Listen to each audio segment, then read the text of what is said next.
brother, is this right here is the future of wrestling. You can call this the new world order of wrestling, brother. Undisputed! Voices in my head, they counsel me, they understand, they talk to me. Welcome to the Undisputed. Nat Garofalo here alongside good old Ralph, and he's got some friends here with us today. We've got Jeff, Tom E., and Nate. We were brought into the show by everybody's favorite, Randy Orton, the Viper, and various other nicknames that he has. What's your favorite Randy Orton nickname, Mr. Ralph? It's probably the Viper, just because you know already that I feel he has no wasted motion in the ring.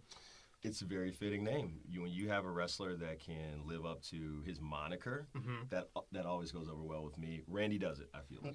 Jeff, what about you? What do you think? Apex Predator, Viper, what else has he got?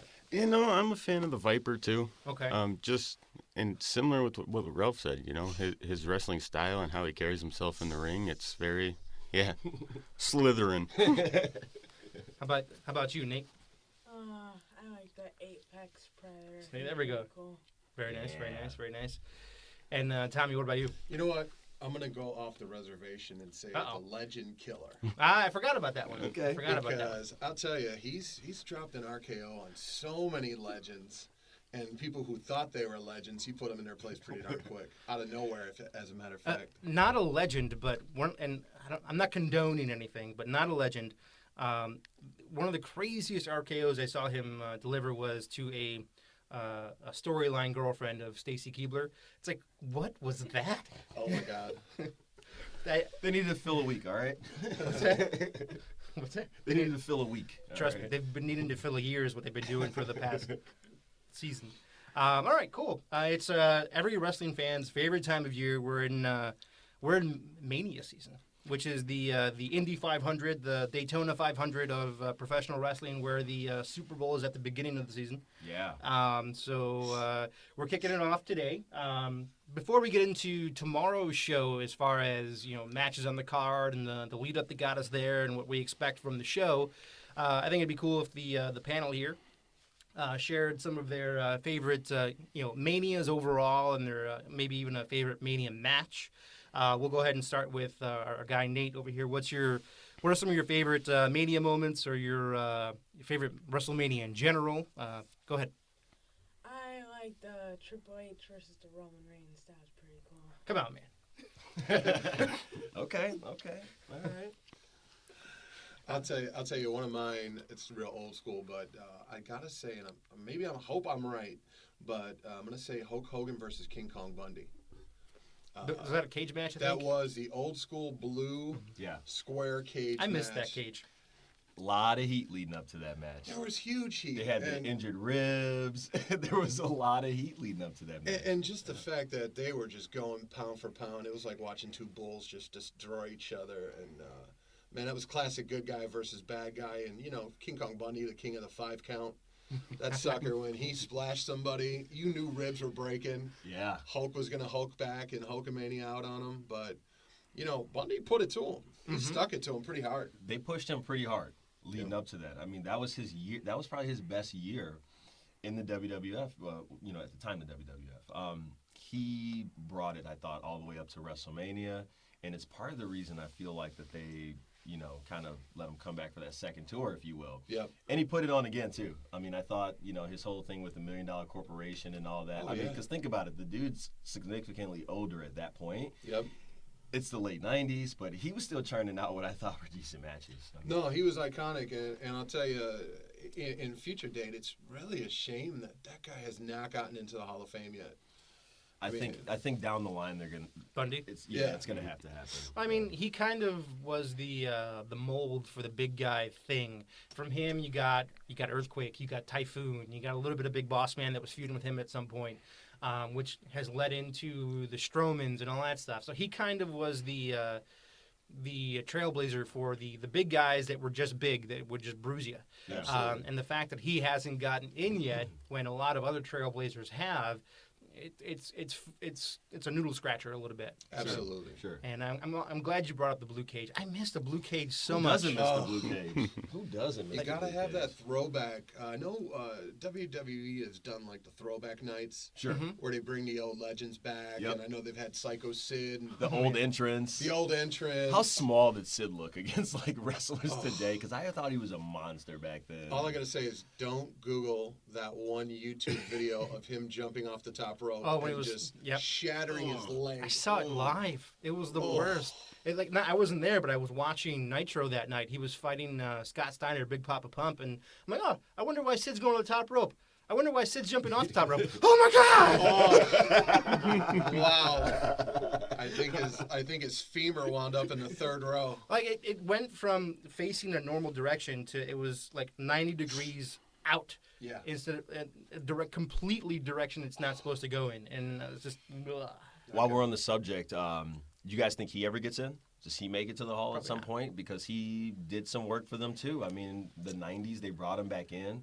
He was big with Shawn Michaels. You know, they had him feuding against Diesel. I mean, if you go back until WrestleMania 7, I mean, he's always been a player in the Sid Justice days. Does he ever get in or not? I mean, there's you can build a case for Sid, you can build a case for anybody. So I mean, the fact, and I liked him. The fact that Rikishi's in for me would pretty much open the door for just about anybody. I mean, and again, it's not to take anything away from Rikishi. I loved No, I get it, Rikishi. though, I yeah. loved him with Scotty Tuhati and Brian Christopher. I loved the whole thing. Huh? did it.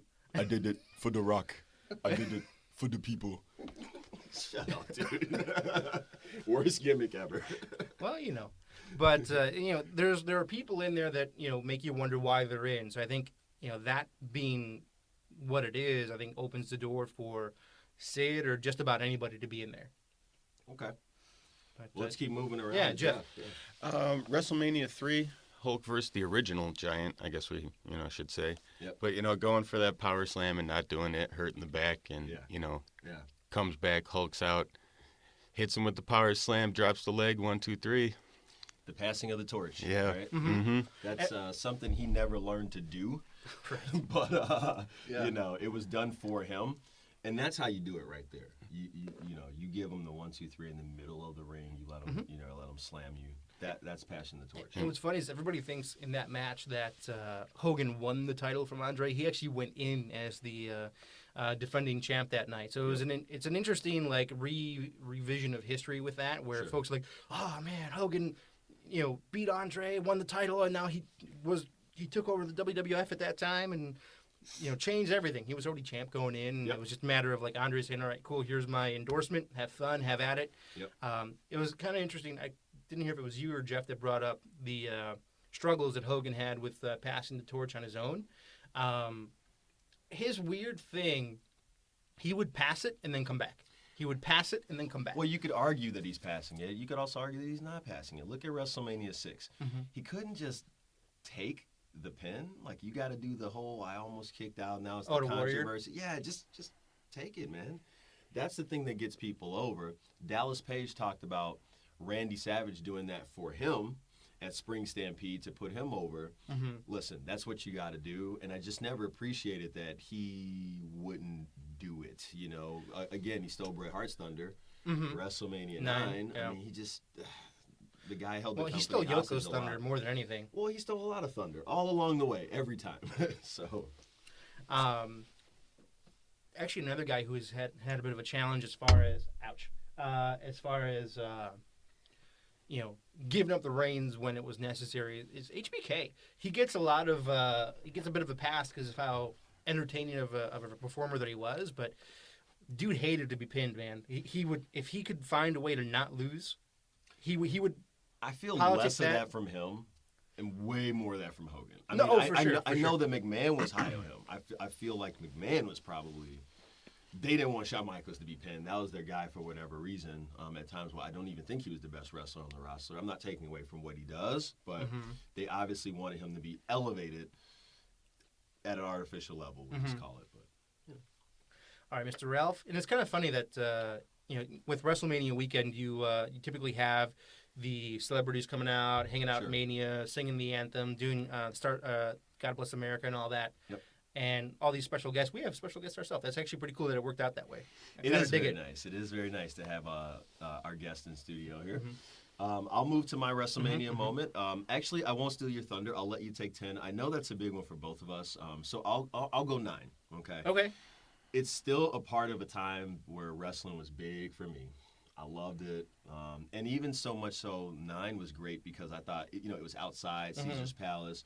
I thought the setup was awesome. The Undertaker's entrance that year was amazing with the freaking crow thing and the whole shebang, man. I thought that was great. And there were some good matches on that card, too.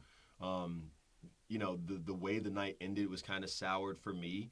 Having things turn full circle back to Hogan again for the billionth time. But, that year started a ride for me that ran all the way through to the next year WrestleMania. And I know there's some people that like some of the story from that year, people that don't. I bought it. I thought there was a lot of heat around the whole thing, and it was real exciting. All of it. I mean, the Slam Yoko chat, all of it. But it all started at WrestleMania 9. I felt like so that's a big one for me. I like that you bring up WrestleMania 9. It was actually my gateway mania. Sure. My gateway event was the Rumble that led up to that. Yep. But WrestleMania 9 was great. You had obviously you had Hogan, Brett and Yoko, which led into Hogan stealing their thunder a little bit, which led to the weirdest King of the Ring match with Hogan and Yoko in their rematch, where Hogan got a fireball to the eye from a camera. It was just weird. Things happen. Yeah, things happen. It was like, okay, so he's on the way out then, WCW. Right. Okay. All right. Right. But 10 was I don't want to say 10 was my favorite. There were a couple matches on 10 that were my favorite. So I can't really pick one Mania over another and say, oh, that was the best Mania ever. For me, it's really a match thing. So from 10, it was more so Brett and Owen tore down the house. How often is it, and granted, when you see who the competitors are, but how often is it that the opening match of the night, the first match on the card, is a contender for match of the night? Well, that was a year of Owen Hart. Yeah. I mean, he brought it literally that year, and he showed that he can be 1B, essentially, I thought that was a great match. And I also want to call to light WrestleMania a couple years back, another great match for me. I thought it was a great card. Funny, it's again an outside event, but the Triple H Sting match wasn't something that I wanted to see. I didn't want to see it. I think you've upset Tommy. Well, I'll let him chime in, but I'm just going to say it wasn't something that I wanted to see. I thought it went over better. I could have done without all the run-ins, but still I thought that it was better than anticipated, and I enjoyed that match. That was a classic McMahon, let's trash a former competitor legend. I mean, you had a chance. You built up all this hype. You had the Crow. You had Sting coming in. You had the orchestra. He was tied into the video game. They pimped him for everything. They got all this momentum going. And then they freaking just devastate the guy. Yeah. And then you bring in the geriatric ward NWO. You got DX coming in, and there's a big tussle in there. Yeah. I mean, it's like, that's why, honestly, in this day and age, I'm like blown away that Goldberg is getting so much pop. And I'm the hugest mark for Goldberg. I mean, I was a Goldberg groupie going way back in the day. I mean, I probably got a Who's Next tattoo on my back for all I know.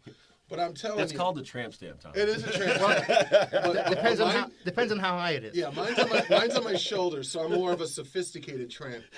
But I'll tell you, I'm blown away. Like, me and Nate were watching, obviously, the last pay-per-view, and when Goldberg literally in 2 minutes devastates, Oh, then the crowd just eats it up. And the crowd ate it up. Yeah. And it's like, it kills me that they really just ran Sting through the mud. Sure. And then ultimately, what was it, Rollins that threw him into the turnbuckle and broke blew his out neck. his back Well, and his neck? I feel like he played a large part in that too. He didn't protect himself. Well, He did not protect himself. accidents happen, but I mean, come on. What is it? Rollins. They outlawed his freaking curb stomp because he was freaking snapping necks and messing up vertebrae.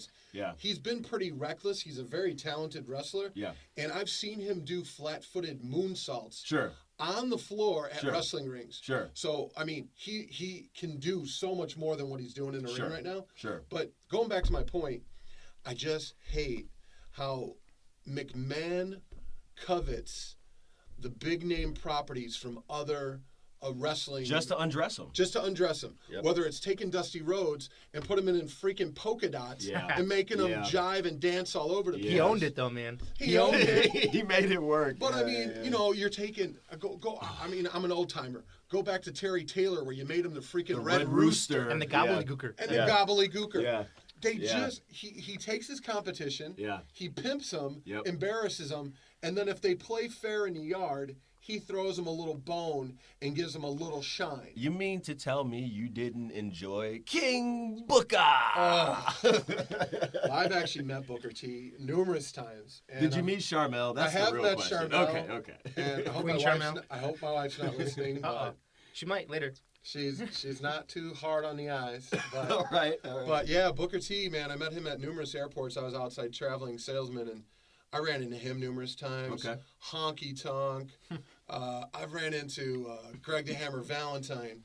And I could even go back and tell a great story about Roddy Piper at, Sure. at a later date. But I had a really good conversation with Roddy Piper, and he told us a real personal story, and it was really awesome. So, I mean, I have a sweet spot in my heart for him. Cool. But, yeah.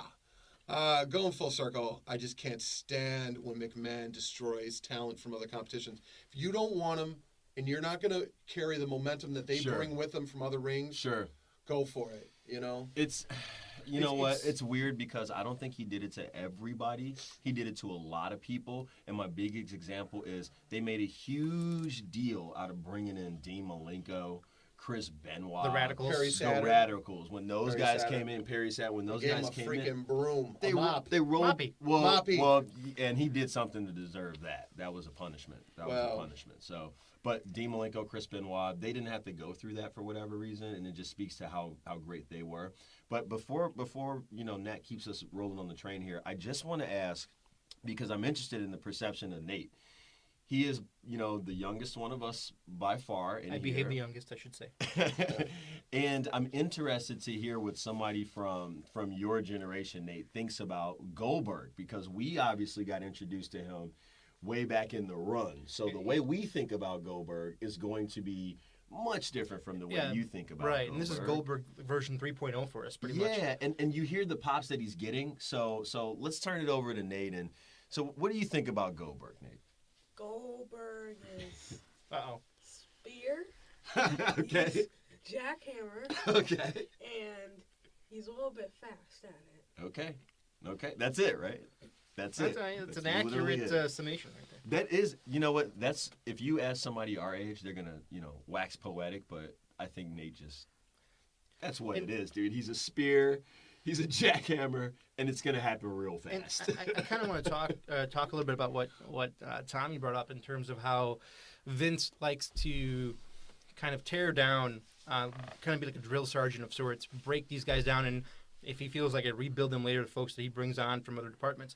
The only one that I can recall recently that's fared well with Vince is AJ Styles. That's it.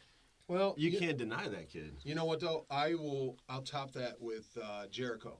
Yeah. Because Mm. Jericho was a Yeah. hit from jump, and he fast-tracked Jericho on the Yeah. road to success. And Jericho, obviously now, I think he's at a point now where people associate him probably more with the WWE than they do with WCW. Yep. And, you know, I think it's all about, when did Vince get you?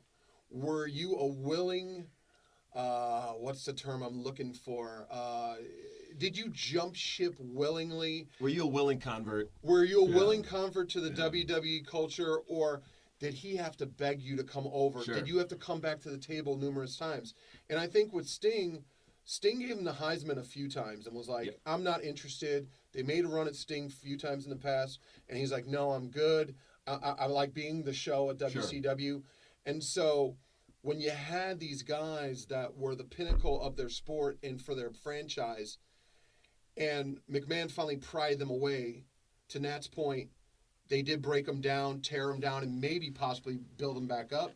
But, you know, Malenko, Benoit, Eddie Guerrero, Jericho, these are guys even the Big Show. Sure. I mean, come on. Sure. The Big Show. Sure. Why did you call him the Big Show? TBS. Right. You were given a shot. Right. You were given a shot to Turner. Right. And you're saying, we took your Andre the Giant Yep. from you, and we put him back in our show. There's so much about the way that Vince does that I don't like, and I'm happy to see that, you know, he is a little removed nowadays, and so we can kind of get away from that stuff. But, you know, it's ruined certain people's careers. And I will also say this about the Sting situation.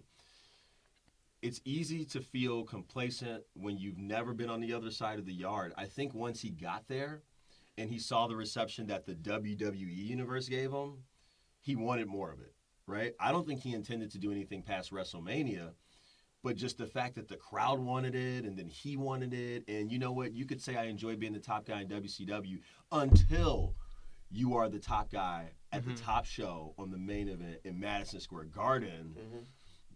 That's alluring to somebody, especially if your heart's still in the sport. And so I feel like if you were to ask him, I don't know if he'd admit it, but somewhere in his heart of hearts, if he has to feel like, I wish I would have came sooner.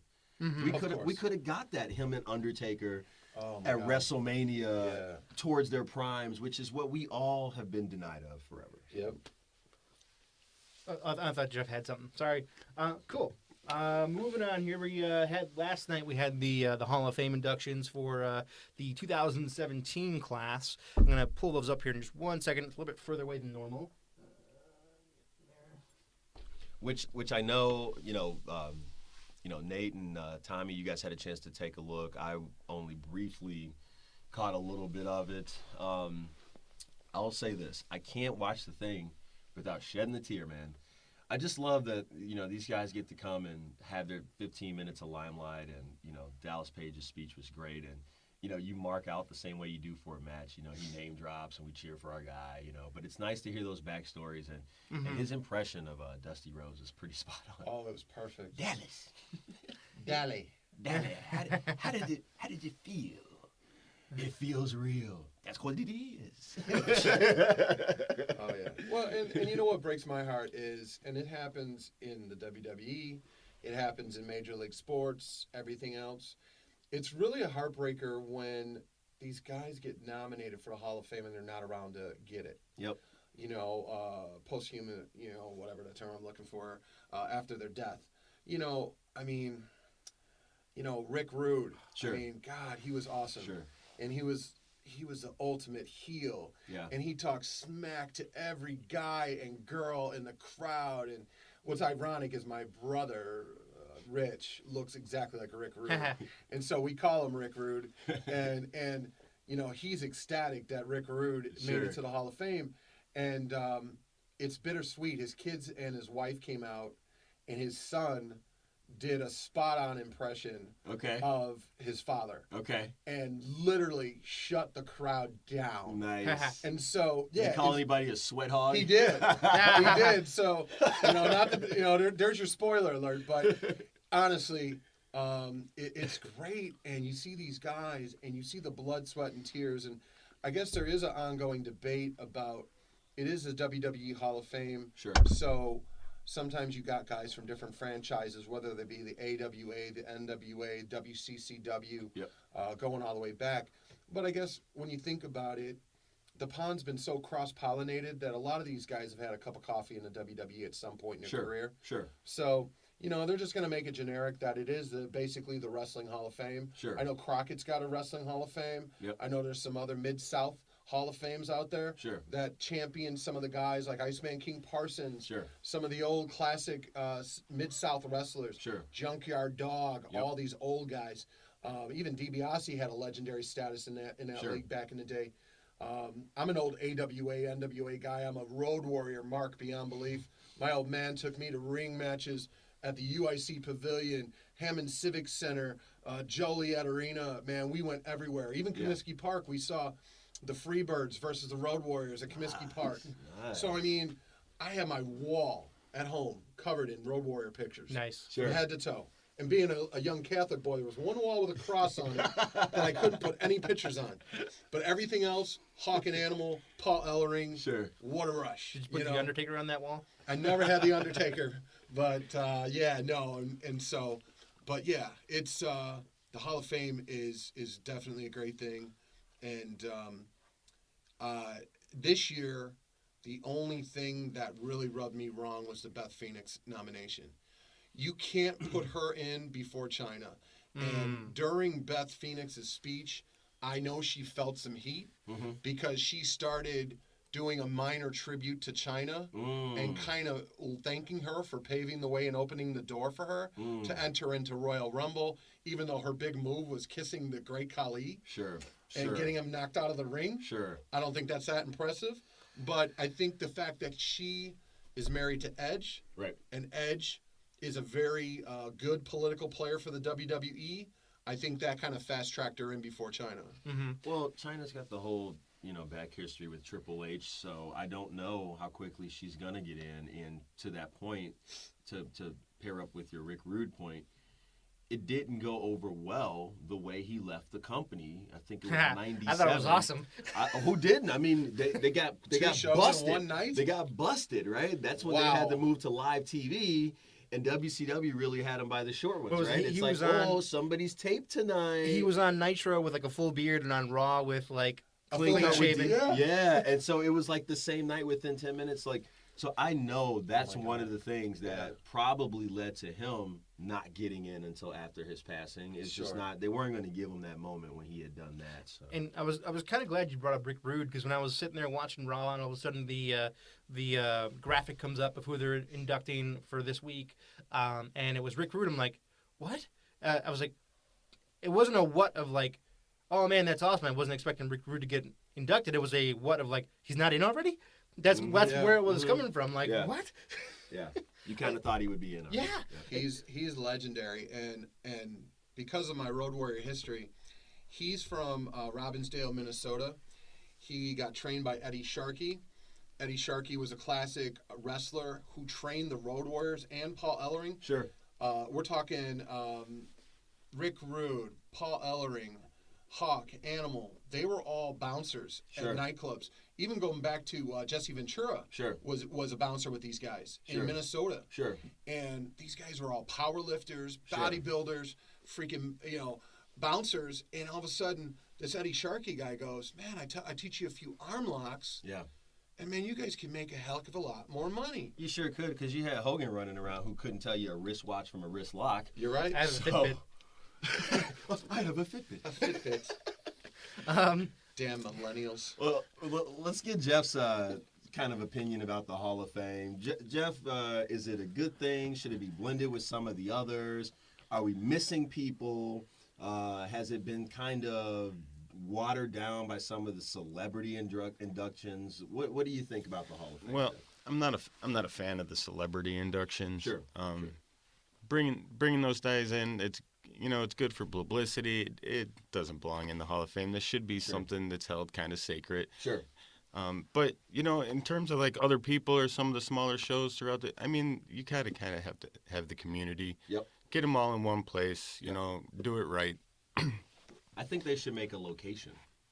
I want to go somewhere. Or like plaques and stuff. Like Kenton. You go to Kenton to see the NFL Hall of Fame, and don't MLB's give Vince any theirs. ideas. I want a building where I can go. I think every year they're rolling out these bronze statues, and I think when they get to probably about 10 or 12, you're going to have it basically be like Canton. You're going to see those busts of the wrestlers that you like. Right. Full body. I think this year Ric Flair was immortalized in copper. Okay. So you got him, you got Andre, you got Dusty. Sure. You've got the Ultimate Warrior. Yep. So I think you might have 4 or 5 going right now. Okay. Obviously, the WWE owns everything. They own every franchise, every piece of data history, memorabilia, probably going back to God knows when. Yep. So, could they throw something up? What are we looking at? Cambridge? Where is the up corporate there in office Stanford or wherever it is. Yeah. Troll me. Do it. Troll me. Let's do it. I see please. it being a huge mecca for wrestling. Because fans you'd go there, right? You would go I'd there. go. That would be absolutely. the one thing you do outside of WrestleMania. Yeah. Because if you can't do that, now you're relying on the local show that you may or may not be able to get to. And then WrestleMania is the other thing. So for a lot of fans, WrestleMania is not affordable. Yep. It has become this extravagant It's like going to week. Super Bowl. It's a week. It is like going to the Super It's Bowl. a few grand to participate You in got everything. You got the Access event. I mean, Yep. you got NXT going on tonight. I mean, and all of it is so exciting. And so, maybe if you can't do that, it would be nice road trip it with the kid. Let's go to the Hall of Fame. Dude, this they've summer, got a right? bagel and biceps breakfast where every table gets one wrestler. My buddies, when it was in Chicago, they went. Okay. And I can't remember what wrestler they had at their table, but basically it was a table of 20 people having breakfast, a brunch, See, that's awesome. with a wrestler. That's awesome. But to your point, if you did it like Canton, do the Hall of Fame event at oh yeah. the Hall of Fame Oh, yes. Museum Oh yes. a few weeks or maybe even a month before WrestleMania. Right. You have an induction, you have a parade, Yep. you have everyone show up, and then you've It got should the be event. the kickoff to the road to WrestleMania. And it makes it more approachable for the average fan. You spend a couple of $100 at a hotel, maybe Right. $100 for a ticket. You show up. Last night you watched the Hall of Fame. It's sold out. Did it's you in the see rafters. how many people were there? There's not an empty seat. Ooh. Man, and it's a great event. I like the steam they're building with it. I know it will get better over time, but do yourselves a favor, WWE. Troll us. Take this idea And if run they with it. East Coast it, for other sports fans, it creates a destination weekend. Hey, let's go to the WWE Hall of Fame, and then hey, Cooperstown's up the road. Let's go check out So Cooperstown. right. And on the way back, let's check Yep. out Canton and all that. Hey, Yep. learn from the NFL. Yep. Last 2 years in a row, Chicago had the NFL draft. Come on, Right. it's been huge for our city. It has been. It has been. And they're taking it on the road. I don't know where it's at this year, but It's a great idea. Why Bring not? it to them. Bring it to them. And Yeah. the Hall of Fame could be one more way to actually do that. And to Tom's point, there's way too much memorabilia and licensing rights to not have this. and it's just in a dust bin in a freaking plastic container in a warehouse somewhere. Put it do out something for the with fans it. to see. Do something with Come it. on, man. Before we transition away from the Hall of Fame talk, there was one guy, and I was pretty sure, and I had to double check myself, that it astonishes me that he's not in yet. And I think it has something to do with his surviving family members not really being for it. But the British Bulldog is not in. Mm. It boggles my mind that he is not in. Well, I'll tell you, with the British Bulldog, his partner, Dynamite Kid? Dynamite Kid, Yep. has a little blood on his hands. He's got some criminal past tied to him that is kind of murky waters. And so you could see Davey Boy Smith maybe getting in if they did like a Hart family nomination Okay. and brought in the Hart Foundation, Davey Boy Smith, maybe Sure. bring Pillman, and then even Owen as a Hart family Sure. when they tried to do that gimmick back in the day. And that's how they kind of bridge over some of these controversial nominations. Sure. But you can't bring Davey Boy Smith in without bringing the Dynamite Kid, and the Dynamite Kid's got some baggage. You'd have to Google it, but I think he's tied to maybe a murder or something of that nature. He's tied to something. See, I think Snook in. Yeah, that's Yeah, forgot killing about somebody that. doesn't disregard you from the Hall but of Fame. dementia got him free. But yeah, right. Too many headbutts. Right? Couldn't Wasn't hit there those- some mobster that did that too? Like Yeah. the Crazy Don or something I'm like pretty that? sure Yeah, Piper's yeah. coconut hit probably jarred out every memory of what he did to old girl. I will say this: I do think that the Bulldog can get in without the Dynamite Kid, based off of this one thing. But will Matilda get in? But will Matilda get in? His bulldog, Matilda. Matilda should get into. No, I think because he drew with Bret Hart in '92, Sure. he can get in off of that because Yeah. this is a business, and it's always about if you can draw, if you can put, excuse my language, if you could put asses in the seats, you're going in. So Earmuffs. earmuffs. All you got to say is earmuffs. Don't celebrate it, Frank. But yeah, he drew, and so I think based off that, he would get in, and then Sure. of course, his second go round where he was a big anchor for the company. That second time around, '96, dude, he went. I mean, he went. He did everything they asked him to do. He did the Allied Powers thing with Lex Luger for a while. Then they had him one-on-one. He did the Royal Rumble thing 2 years. He went hard in the Royal Rumble with Shawn Michaels. Once Shawn had the belt, They even had a knockdown drag out at In Your House, I believe it was. Sure. They had some blood spilled there. I mean, Dude the could man go. brought it. He He could could go. go. He can go, and no so one he should be in. And no one ever wore a pair of Zubas or a fanny pack better than the Bulldog did. That fanny pack, I got to give it up to him. And since you mentioned it, rest in peace to Brian Pillman. Yes. Great guy. Great guy. All right. Next, we're gonna continue our Mania talk. More so, we're kind of getting to the matches, which is what we're all looking forward to tomorrow night. But right now, we're gonna kind of talk about the lead up to Mania or lack thereof with some of the matches. It's like what I'm envisioning with what took place for this build up to Mania is that you had a group of creative folk in a room or writers in a room with a dartboard with post-its, and they were just throwing darts and like, let's do this, let's do that, let's do this gimmick with this match, and let's see how it all works out. So the lead up has been disappointing, in my opinion. I was very disappointed in the final Raw before WrestleMania. I just don't feel like there was enough substance there. Mm-hmm. And then, SmackDown is the lead up's going to be limited because your biggest thing is like the Shane McMahon AJ Styles match. I mean, so I disagree with you a little bit. Well, that's the way it feels though, because they're putting more into that than they are into the championship match. They're putting a lot more into that, because if you're going to tell me that a couple 2-minute vignettes, with the disappearing and the weird noise and all that stuff, that's not lead up, okay? There's not real, I guess, heat right there for the championship match, in my opinion. What do you got, Nate? I think if you think that the WWE Championship match is competitive, that means you should probably think of the Shane O'Mac match, because when Shane O'Mac jumped off and hit AJ Styles off the table, and then you compare Randy Orton burning Bray Wyatt's house down,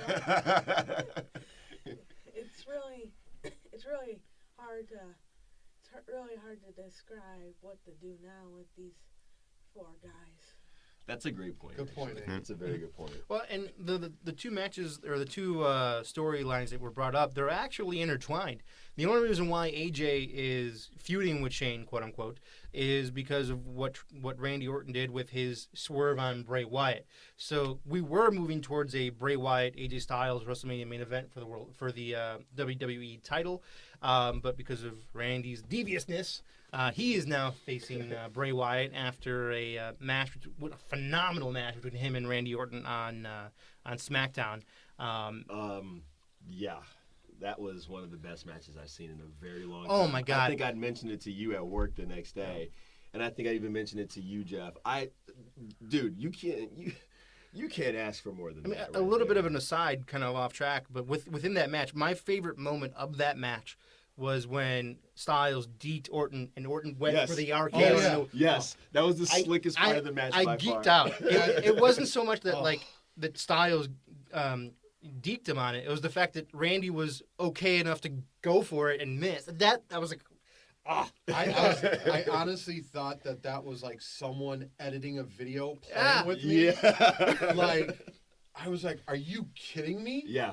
Like, he was able Yeah. to freaking holster that move, and then, to Nat's point, all of a sudden Orton goes for it and just comes up empty. Dude. That was Come one of the best matches of the season this year. So, first of all, best match of the season, but it shows how far behind Raw is. mm-hmm. We haven't even had that, really. No. Just that one time. Raw doesn't have anything like that. They have nothing like that. Raw's best match goes back maybe 2 years when you had those series of matches between Cena and Cesaro. That was, for me, that's the last attentive match. I'm going to say Strowman and Big Show. I don't like seeing big bulls go at it, but they tore the house down a couple weeks ago. It was a great match. Show's in great shape, and they gave me much more than I thought that I could ever want to see from 2 big dudes locking it up. Excellent match. I'm going to give them their credit there. Yeah, they tore the house down, and from the SmackDown and Raw point, I think that SmackDown's winning because Raw just took away Mick Foley, and then SmackDown is leading now because on Raw, they just have Stephanie McMahon, and she's just the big loser. Not, Well ac- the big loser. not Well according put. to the SmackDown crowd. They're trying to do the contract signing, and some kid screams out, "Shane, your sister's hot!" Oh. You gotta see his face when he heard it. Oh my He god. just kind of gave a little side like, ugh. In reference to Randy versus Bray Wyatt, you've kind of touched on this a little bit, not in the context of two people like Randy and Bray, more so with legends who, how you were saying with Brock, you don't want Brock and Goldberg don't fight each other one-on-one, just tag matches and stuff like that. I like that this is kind of what's happening with Bray and Randy, that in this entire build-up towards the title match, they haven't traded blows yet, which is kind of saving the explosion for one match. But we know Bray can go, and we know Randy can go. I think we're in for one hell of a sleeper match between these two. Well, I'll tell you this much. The one thing that I am megally, if that's a word, I'm making it It up. is Hey. today. Megally. Megally. Bigly's a word, so I mean, I am megally disappointed in is that WWE Creative has not found somebody to embody the Sister Abigail character. it's going to happen tomorrow. It's Guarantee it. gotta happen. I want that moment where Tom, it's her going, name was Sister Sherry, and she passed away. Well, you know what? I don't care if you have to get ODB or one of these old girls from the old wrestling rings back in the day. Yeah. Even if you have to maybe get Luna Vachon back in the mix. Right? I don't care what God you have to rest do. her soul. But you have to have that moment where it's about to go down, Bray's about to pin Randy, the lights go out, and you've got a Carrie moment in the middle of the ring where she shows up burnt, covered in blood, in the middle of the ring, and Bray is freaking out. Randy gets the pin, lights go out, and she's gone. She's his urn, in my opinion. She's his living urn. The way the Undertaker drew the power from the urn, Bray draws the power from Sister Abigail. You need that, though. Little- You need her. Little indie scene scoop for you. Okay. This was going back, I can't remember if it was this past, like last year leading up to Mania or coming out of it. I heard a lot of chatter in the indie scene. There was some very, very popular woman in the indie scene that WWE was looking at to be her. I Okay. can't remember what her name Okay. was. Interesting. Can't remember what the name was, but I guarantee you that we're going to have Sister Abigail tomorrow. And I think it's going to go the way that you're thinking, but I think she's going to be there to help Bray and not Randy. I think she's coming to help Bray. Nat, I'm going to hold you to that. And I will scoop. find you. You've heard it here first. It's a scoop. I will hold you because, well, I mean, come on. Remember Daphne in WCW Sure. back She in the could have day? did it. Yep. Where yep, she yep. was screaming all the time, Uh-huh. and she was creepy. Yep. I mean, man. Well, I you know gotta what? see that. It's got to be more of so this is that thing too. You got to find your mix. Before we just had all these soft valet chicks that couldn't really wrestle. Now we've gone towards everybody's got like Charlotte's like Ric Flair with a wig on. She can go right. So you got to have a mix of she catches heat because she's not an in-ring performer, but you need more Maurices. That's what Sister Abigail is. Yep. She's a supporting character. Not a wrestler. Okay. She's a valet. I want more valets. I want more managers. I want that. I need that. Spit some green mist in his face. Throw some salt. Do something. Where's the right? Paul Bearer? Where's the Mr. Fuji? Where's Well, the salt in the eyes? And you know what? right? That kind of goes back to what we were talking about earlier about Sting and all these other guys who may have got a little taste and didn't get everything they wanted from their buffet at the WWE when they came back. Sure. Take these guys, build factions, build groups. The guys, Kurt Angle. Why Kurt Angle should be the manager of what, Gable? I was hoping you would say it. Yes. You mean the new Steiner brothers? The new Sure, Steiners. Sure. But I mean, those guys. Yeah. Steiner two-tone is what it is. Steiner two-tone. Why? I mean, you got what was old boy who was with the primetime player guy, Oh, Titus. And Backlund. Darren Young. Oh, yeah. Make Darren Young great again. Yeah, And you had yeah. old boy with the bow tie. Backlund. Bob Backlund coming back. Yep. That was kind of wishy-washy. It went flat, but I dug it. It went flat, but Yeah. I saw where they were going with it. They Yeah. were trying to go old school. Get a Bobby Heenan type character. You do. You need to. Get a valet. God, managers made it great. Yeah, absolutely. I thought that they needed to do a stable, and I think I've mentioned this. Stables to you would be before. great. I want to see a women's stable of the veterans because it's all about the younger girls now, Sure. and they're taking over. Yep. Here's the issue: I hate Natalia. Okay, let me just put that out there. Not me. I will respect what she does, but it's awkward. She's not a villain. It's rehearsed. It's canned. I don't like it, and she's still too gentle. That being said, the best thing to do to help her, because Mickie James is her. That's why Mickie James is here. Is because Natalya doesn't quite. She can't do it, right?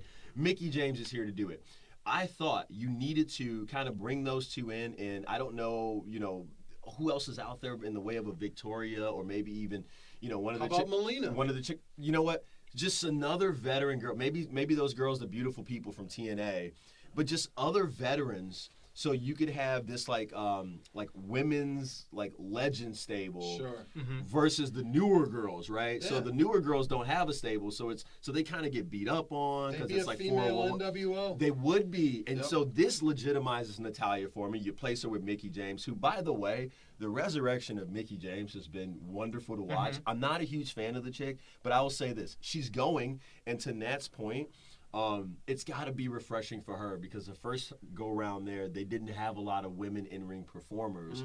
She's being asked to fight some valets and some soft chicks here and there. So this right now is like sort of how much does she have left in the tank? Right. And this is the best competition she's probably ever had. I'm enjoying all of that.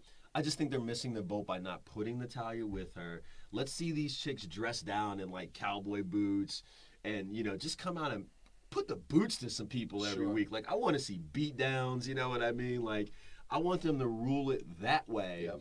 And I think it would just be a little bit more exciting. I can't remember if it was Tommy or if it was you that brought up the concept of needing more stables. I think it was Tommy. Yeah, we need more stables. I wouldn't consider it a stable. It's more so on par with what the Radicals did when they came over. They were kind of the outsider group and all that.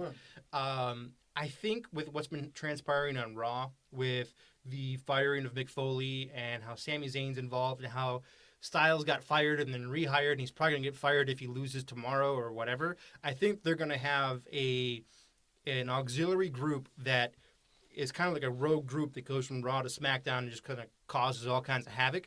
I think they're trending towards something like that. Otherwise, why play around with the whole you're fired, you're fired, you're fired, you're fired? When these guys, you're not going to fire Sami Zayn. No. You're not going to fire AJ Styles. Right. Foley's been doing fine. You're not going to fire Foley unless he's doing something. So he's having the hip surgery, so I wonder who they're bringing. Right. The terminations are, in my opinion, I think they're the tip of the iceberg for some sort of thing that's going to take place. Sure. Well, with the Foley thing, I told Ralph this earlier in the week. I saw it, and it came from a good source. This month, they've been doing a lot about woman history and women equality within wrestling. And there's a hot rumor that's getting some momentum, and I don't like it. I don't like to hear it. But they're saying that Summer Rae may actually come in and replace Foley. And it's really from left field. But they're saying they're trying to develop more female characters to increase their female audience. Now, it's not a bad idea. I thought that Kurt Angle could possibly be a good commissioner. That's what we were talking about. And I thought that's a guy that you could go on. But I'm going to reroute this back to Nat's point because I don't want to miss this one burning point about the build-up before WrestleMania. And this is what makes me sick to my stomach. And I talked about Ralph ad nauseum about this. Here's the thing. When I was a kid, you had your household name wrestlers fighting jobbers all through the weekly shows leading up to the pay-per-views. And the only time you saw two main eventers go was at a pay-per-view.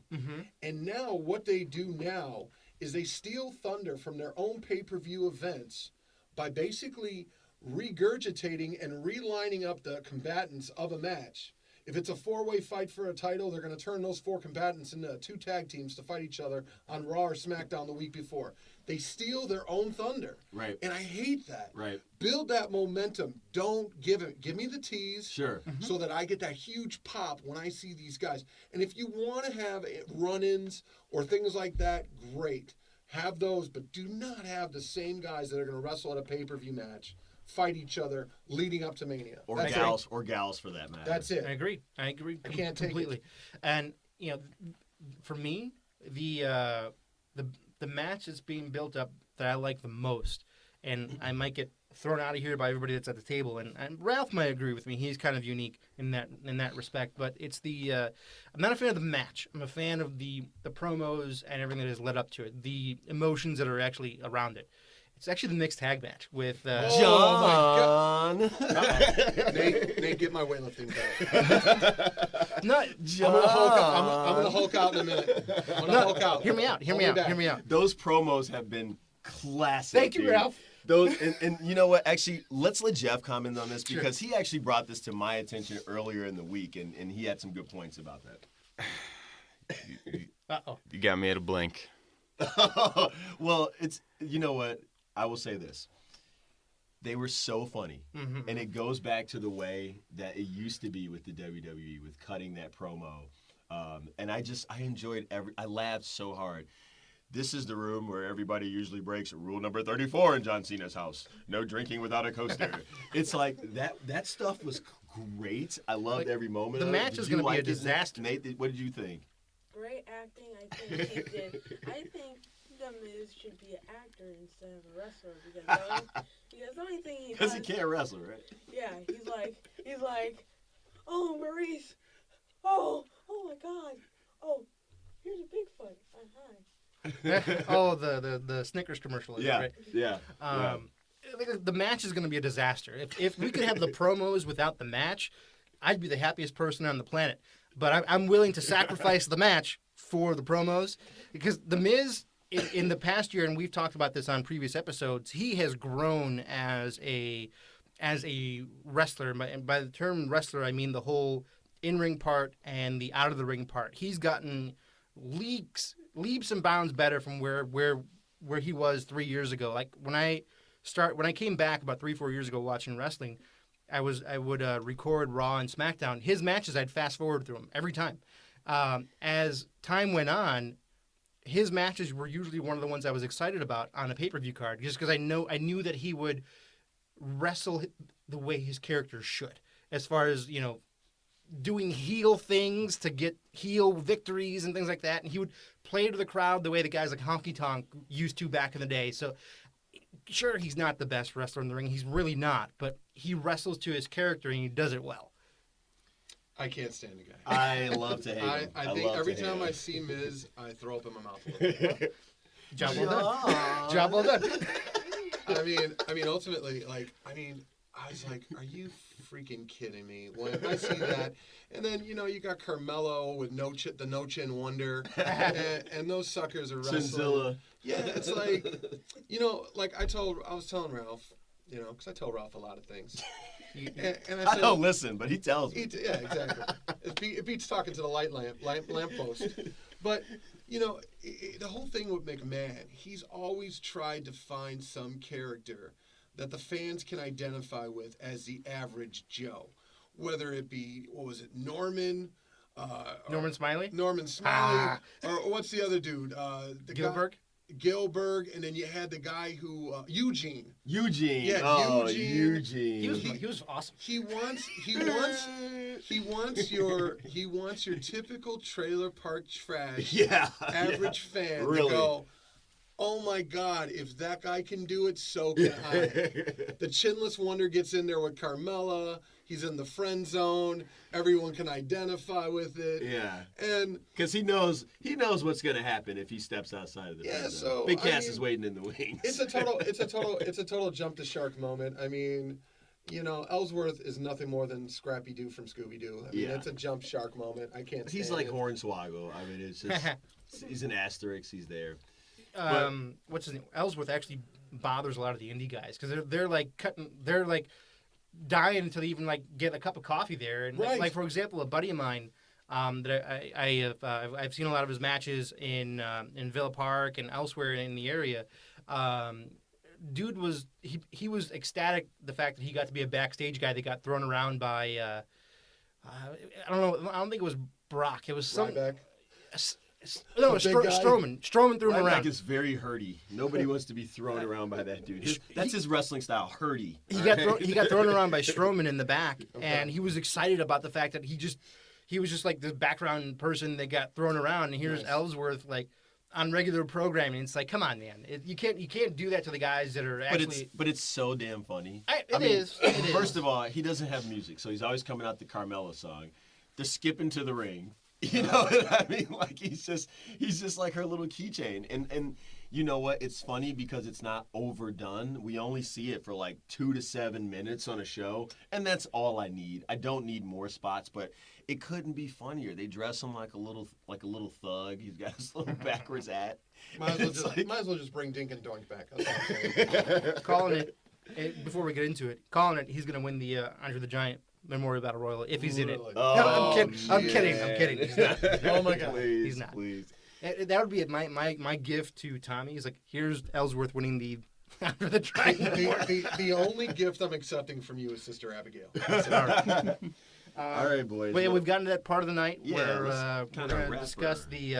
the card and what we're excited about, what we're not, what we expect from the competitors in Match A versus Match B, and so on. I believe that this is the correct order of what we have as far as how the evening's going to go. We've got the Andre the Giant Memorial Battle Royal. Last year's winner was Baron Corbin, a.k.a. Roman Reigns 2.0. Do you guys kind of want to just each do like this is who I think's going to win. Mm-hmm. This is how I think it boils down. Yeah. Maybe Nat can start us, and then we'll just go from Nat to Nate and keep going around. Sounds like a winner. I'm not ready. So if you're ready, Ralph, go ahead. All right, I'll go. Mulligan. Let's start with that Memorial Battle Royal. Look, I think it's going to be more exciting than we give it credit for. Just when you look at the names in there, there's a lot of guys that I feel like they didn't know what to do with. They got left off of the card, and so I don't think it's going to be a squash match. But I will say this: I'm gonna say Mojo Rawley comes out of nowhere. He Pulls that off. I think his stock's been pointing up. Yeah, his stock's been pointing up. I think he's got a little bit of a trajectory. I think that they're high on him. So I'm going to go with the unconventional pick of Mojo Rawley to win the Memorial Battle Royal. For me, I'm going to give you the final two combatants in the ring. It's going to be Strowman and Show. Strowman wins. Okay. Because typically in the industry, you pass the torch on your back. I know Hogan doesn't do it. Right. That's going to be Show's passing the torch to Strowman a little bit. And then it's going to set up maybe a program with them in the spring and the summer maybe. Okay. Nate, what do you got, buddy? I think it's same thing that he said. Nat said, I think it's going to be Strowman because Strowman could probably beat all these guys, and he's been close to being a big show, so he's probably going to win this. And I think they need to kind of recharge Strowman's stock after they fed him to Roman Reigns. So he needs a little bit of something to kind of recharge that. Okay. You know, I was sitting back here and I had some names in my head, but the Svengali that Nat is, he has not only won my son over, Natey the Wrench, but he has gotten me over on this. I mean, honestly, they do use that Memorial Battle Royal to really pass the torch and get someone going. Mojo Rawley, sure, they do want the Underground wants this guy up. His stock's going up. But to put Strowman in there with the way they've been having him devastate people, honest to goodness, is if they do let Strowman win, you really could see him going after Goldberg and actually possibly beating Goldberg and winning that belt. And then Goldberg, hey, he goes off into the sunset, Hall of Fame next year, and now you got the Beast, Strowman, strolling around with that Universal title. I like it. So I think that, I really think Nat infected me on that. I think that's the route it's going to go. I like it. Jeff? Looking up and down the card, we've seen a lot of these matches already. Some of them have been going on 4 weeks in a row, especially like the Raw Women's title match. Yeah. They've fought each other like 4 weeks in a row. Yeah. I think Neville and Aries. Well, what do you got for the kickoff, though? Just that kickoff Battle Royal? Oh. Who's going to win the Battle Royal? You know what? They're going to give it to Strowman, I think, much of the same. You know, you kind of pass the torch. I do like Mojo Rawley Okay. as, you know, the alternate or the sleeper in there. Sure. But after what they did to Strowman, because he came on, it looked like we were going to have some good stuff with him and Roman Reigns, and then they throw Undertaker in there. Sure. I really didn't like Undertaker backing Strowman out of the ring like he did. Okay. Especially after they built up Strowman so much, being this unstoppable guy, where he's like, give me competition. Sure. You put the Undertaker out there, and he's a mute point now. We've sent him all the way down to the bottom of the card, and he's fighting in the Right. So they got to rebuild him. They got to Okay. rebuild him. Mm-hmm. So we're all in agreement. It probably won't be Sin Cara. Got it. Okay. Come on, Ethical and Primo weren't going? So next one is the WWE Cruiserweight title. I know Jeff was going there. I'll start off by saying this is going to be a great match. I don't care that you're on the kickoff show. You're on the card. You're on the card. It's all WrestleMania. It's a freaking 6-hour event. Holy headaches. It's going to be a great match, and I think that they continue the program a little longer, and so I say Neville gets it. I think something happens in the end. He cheats or something like that. He gets it because I don't think this is the last match between the two of them. It carries into the next pay-per-view. I think eventually Austin Aries does win this, but not at WrestleMania. Normally, I would agree, with the exception of the fact that Vince doesn't really like to have heels win at WrestleMania when there's a title involved. Sure. But I also agree to your side of the point that this is Aries is really his first really big match after leaving the broadcast booth. Mm-hmm. So to have him in his first match, his first big match, come away with a title victory, this one could go either way. But just with Vince's history of heels not winning at Mania, if they're not named Triple H, I'd have to go with Austin Aries. Who do you see being the heel in that match? Neville.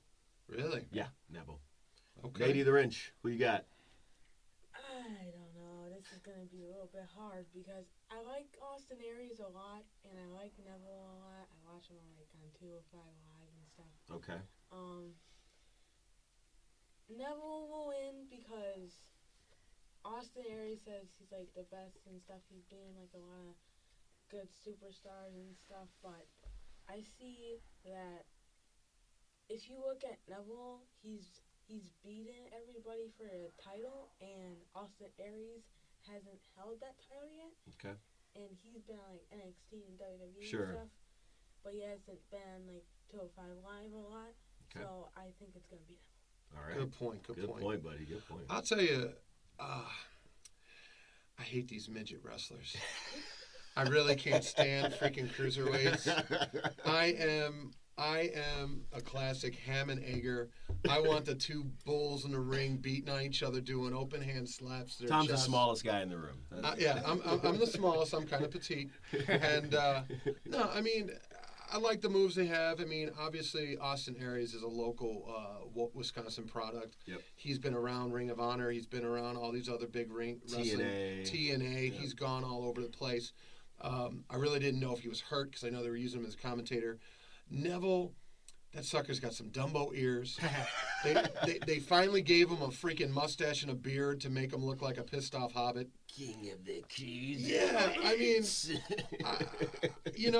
to Ralph's point, I think they are really going to try to make a rivalry between these two guys. I'm thinking you're going to see at least 2, maybe 3 pay-per-views going off with these guys going back and forth. Yep. It could be premature to give Austin the title right now, so maybe you have a close match, you get a bunch of 2.5 counts kicked out, and then Neville actually walks out with it, and they keep some heat going. All right. Jeff, who you got? Yeah, I think Neville's going to keep the belt. Okay. I think they're going to put on a show, though. I think this is going to be one of the, if not the best, top 3 matches of the night. Oh, yeah. They're going to steal the show to some degree. Mm-hmm. I think we can all agree on that. I was disappointed when it got moved to the kickoff show, to be honest. Yeah, but like I said, you're on the card. Yeah. I think the kickoff has to be watched, just like Mania has to be watched. Absolutely. You don't want to miss any of that. I'll be 12 chicken wings in by then. All right, so let's moving along to the SmackDown Women's title. I've got two ways that this can go. We are in her backyard, so I'm going with Naomi based off of the, she was injured. Stole We my didn't think thunder she on was that going to one. be in it. Now the other thing, if it's not Naomi, I think we have a call up from TNA. The gal who's the champ there now. I don't want to miss. Asuka? Yes. I could see her as being a surprise participant. She gets called up, she wins the thing. So I'm going with either that or Naomi in her own backyard. Nat, what Okay. you got? Oh man, the women's title here. the WWE tends to be a little bit predictable when it comes to how they deal with the women's division, right? Sure. So the predictable route here is either going to be Becky Lynch or Naomi. Yeah. To give it back to Becky or to give it back to Naomi. It's really a tough pick between those two for me, but I think with the way that they brought her into SmackDown this past Tuesday and there was a lot of hype around her, I think she's going to be getting it back. They're going to be feeling the glow, brother. That's They're right. going to be feeling the glow. Nady the Wrench. I think it will be two. It will be Alexa Bliss or Carmella because Carmella has the no chin guy that doesn't even have a life.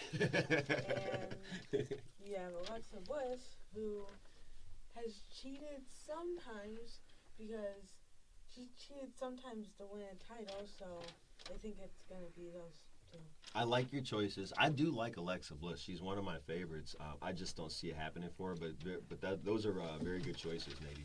You know, I got to follow Ralph because I'm a big fan of the rear view when that move gets going. You know, Yeah. when she pulls off the rear view, I'm like, Ooh, yeah. ooh yeah. I'll tell you. I honestly, I mean, for the longest time, to me, Naomi's been the people's champ. Right. She is so sound when it comes to wrestling. She's been dunked on for so long. And when she won the title, man, I could tell you, I was cheering. We were going nuts in the house when we were watching it.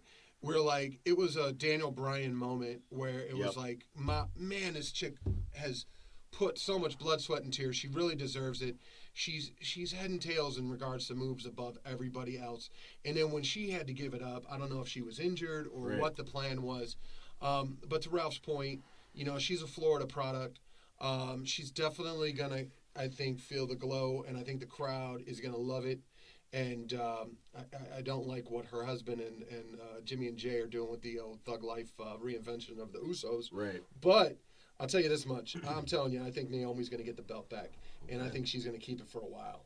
She's got some steam rolling in the WrestleMania. She really does. Good for Naomi and the glow. Jeff, what do you got? Who's gonna win this match? I don't see how you don't give Naomi the belt back. It's her backyard. Yeah. I mean, it's going to make a great WrestleMania moment for her career. Sure. Absolutely. Sure. These ladies are going to put on a show. It's Alexa Bliss takes on all comers, so they're leaving that door open to bring in some new talent. Yep. Or a new face. Personally, I would like to see Becky Lynch win it because I'm a big Becky fan. Okay. But I don't see how you don't.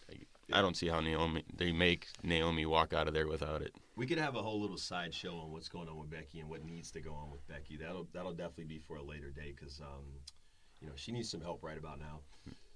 All right, keeping it moving. Shane and AJ. I'll just say this, gentlemen. I like that they highlighted the fact that it's not a gimmick match. It's a one-on-one match. We're sort of feeling this, okay, well, if they go this way or they have this kind of match or that Shane can be supported this way, but they gave us the one match where he doesn't have a place to hide, and I like that they are using it as a part of the build-up, and they've called that out. I don't see how AJ loses this match in any dimension possible. Maybe they walk away with some mutual respect, a handshake or something like that, but AJ Styles wins. Nat, what do you got? This match for me, it's a tough match for me to want to assess because the fact that AJ's not higher up on the card, his second year with WWE. I know he had a match last year with Chris Jericho, and they had a great match at Mania last year. Yep. So it's not like he's not getting matches at Mania. You would think that he would progress forward from having fought Chris Jericho and maybe fight like a Kevin Owens in a non-title match or something like that, But it's not taking anything away from Shane because Shane, he goes, man. When he goes, he goes. Like his match with Angle back in Backlash many years ago was a great match. So he does it, but it's one of those things where let's say if there was an exhibition between a Major League Baseball team and a minor league baseball team, and the minor league baseball team just comes out, balls out, and plays really, really well. You're like, yeah, but they're a minor league baseball team, and that's kind of what's going on here with AJ and Shane. In my opinion, it's probably going to be a very exciting match, and I like the fact that you mentioned that Shane can't hide in this match, so it's actually going to be Shane versus AJ, and we're going to see if AJ can really carry somebody or not. So I think that'll be a positive that comes out of this, is to see how AJ can be in terms of a standard bearer, because if he's gonna be the guy, he's going to have to. He has to do this. He's going to have to carry guys in the ring that can't go, and he's going to have to do that with Shane tomorrow. So, I mean, personally, I think obviously AJ is going to come out on top. If he doesn't, I think it leads into that outsider angle with him and Foley and Sami Zayn just kind of working from the outside in. But ultimately, I think AJ comes out on top. Okay. Nady. I would usually cheer for Shane O'Mac at like another pay-per-view or if you say someone else. But if you look at AJ Styles, he's beaten John Cena like 3 or 4 times. He's been in Elimination Chamber. He faced the Wyatt family. But I think it's AJ Styles because he's much faster than Shane. Mm-hmm. And he could probably get advantage because he could do much good things than he can. Cool. So we got another AJ. You know, it's funny. It's kind of like Nat's point. I mean, it's such an underdog match. It's like, if you beat Shane O'Mac, did you really accomplish anything? And if Shane O'Mac wins, what does that all mean? I mean, he's not a wrestler. But, you know, he has had amazing wrestling matches. He gets a massive pop when he comes to the ring. You know, the people love him. I mean, he's not afraid to do some high-flying moves. The last match when he was with The Undertaker, he did show some wrestling skills. He did some arm bars. He was doing some UFC-type moves. Sure. So, I mean, he's doing his homework. The guy's in pretty damn good shape. He comes to the ring wearing freaking high tops and track pants, and the guy's freaking killing he's it. Jacked, yeah. I'll bet you dollars to donuts that regardless of the fact that there aren't any sanctions or whatever, and there's no gimmicks, you're going to see Shane O'Mac throw a garbage can on this guy in a corner, and he's going to fly halfway across the ring. I don't care if he gets DQ'd or it's the last thing that happens or it happens but at it's the end of the match. happening. You're going to see Shane O'Mac fly. And Little Van Terminator. You're going to see something. And I'm telling you, you know what? I'm gonna pick Shane O'Mac on this. Okay. I don't know why. I don't know why they're putting AJ in this role. Sure. They've given the guy a belt. Sure. They elevated him pretty damn quick. Yep. He beat Cena right out of the box. They love him, but I don't know why they're making him pay his dues like he's doing. Sure. He shouldn't be jobbing to Shane McMahon, but for some odd reason, they're testing his salt. And to Ralph's point, maybe it is to see if he can carry lesser talent. Sure. And maybe build up some of these other guys and start a rivalry. But I'm going to go against the grain. I'm going to pick Shane McMahon in this one. All right. Jeff, what you got? Here comes the money. Here comes the money. Yes, exactly. I'm picking Shane too because who knows what they're doing with AJ Styles. He's arguably had the best year out of any wrestler in terms of the performances he's put on, and he's fighting Shane McMahon. So there's not a whole lot, you know. Sure. There's not a whole lot there. He's jobbing it. You know? I will just in that match's combo by saying it's something you want to do versus not do. Look at who Shane has faced over the course of his career. People like The Undertaker, people like Steve Austin, people like Kurt Angle, people like Triple H. And Good so company. you want to be in that versus not in that. Sure. And so I'm going to take this match and hold it in regard based off of that. This next match, I don't even care who wins. What I will say is I'll just say what I don't want to happen. I don't want to see the double STFU in the middle of the ring for the win. And that's all I'll say about that stupid match. You're going to get the double FU, is what you're going That's to AA, I'm sorry. I don't want to see any double moves for the submission of the pin, and if I don't have to watch that, then that's a win. I'm going Oppo on this one. I actually think that The Miz and Maurice are going to come out on top with this one. Here's why. It's not because of the match itself. They're going to win by crook, because that's what they do. What the whole point of this match is that once the defeat happens and Maurice and Miz are gone, the point of this match is the proposal. He's going to propose after the match. Cena? Yeah. I don't know. That's interesting. That's interesting. So that's the only reason why I'm going Oppo on this one is that it's going to be Miz and Maurice once they've cleared out and and Cena and Nikki are licking their wounds. Here comes the proposal. Interesting. I like it. Interesting. Nady. Mrs. Bootleg. Mrs. Bootleg. Oh, man. I can't even stand him because the Miz is like, Raw, 23 or 24. No putting your legs on the table. I'm like, John. me, so I think it's gonna be John Cena. I am going to formally protest and not pick anybody. I do not want any blood on my hands. I don't want an audio record of me commentating on this whack match. All I'm right. not going to. I'm going to All pass. right, Mr. Jackson defers over there. I'm passing. Who we got, Jeff? Oh, God. I'm going to go with The Miz Okay. because all right. I don't remember the last time he won a match. There you go. And if there's one they can pull off, it's this garbage. So, Okay. The Miz. Fair enough. Garbage fire. And that dumpster fire is already rolling down the hill. Roman Reigns versus The Undertaker. I'm just disappointed at the I guess stature and appearance of The Undertaker today. I thought he'd be in better shape going into this match. He's clearly not. It looks like the only thing he did to get ready was an extra tan. I feel like Roman Reigns is probably going to be fed The Undertaker. I don't like it, but it's coming, and this may be one of the last times we watch The Undertaker. See, this match has me pretty confused. I don't really know how to call this one. Why would you stop Braun Strowman's momentum unless you're going to give it to Roman Reigns? Why would you have The Undertaker fight Roman Reigns unless something epic's going to happen as a springboard for Roman? But then on the other side of it, it's like we tried this for 3 years with giving him an epic opponent at WrestleMania so that he could build his stock and move forward. He had Brock Lesnar, didn't work. He had Triple H, didn't work. Let's feed him The Undertaker. That's going to work. Probably not.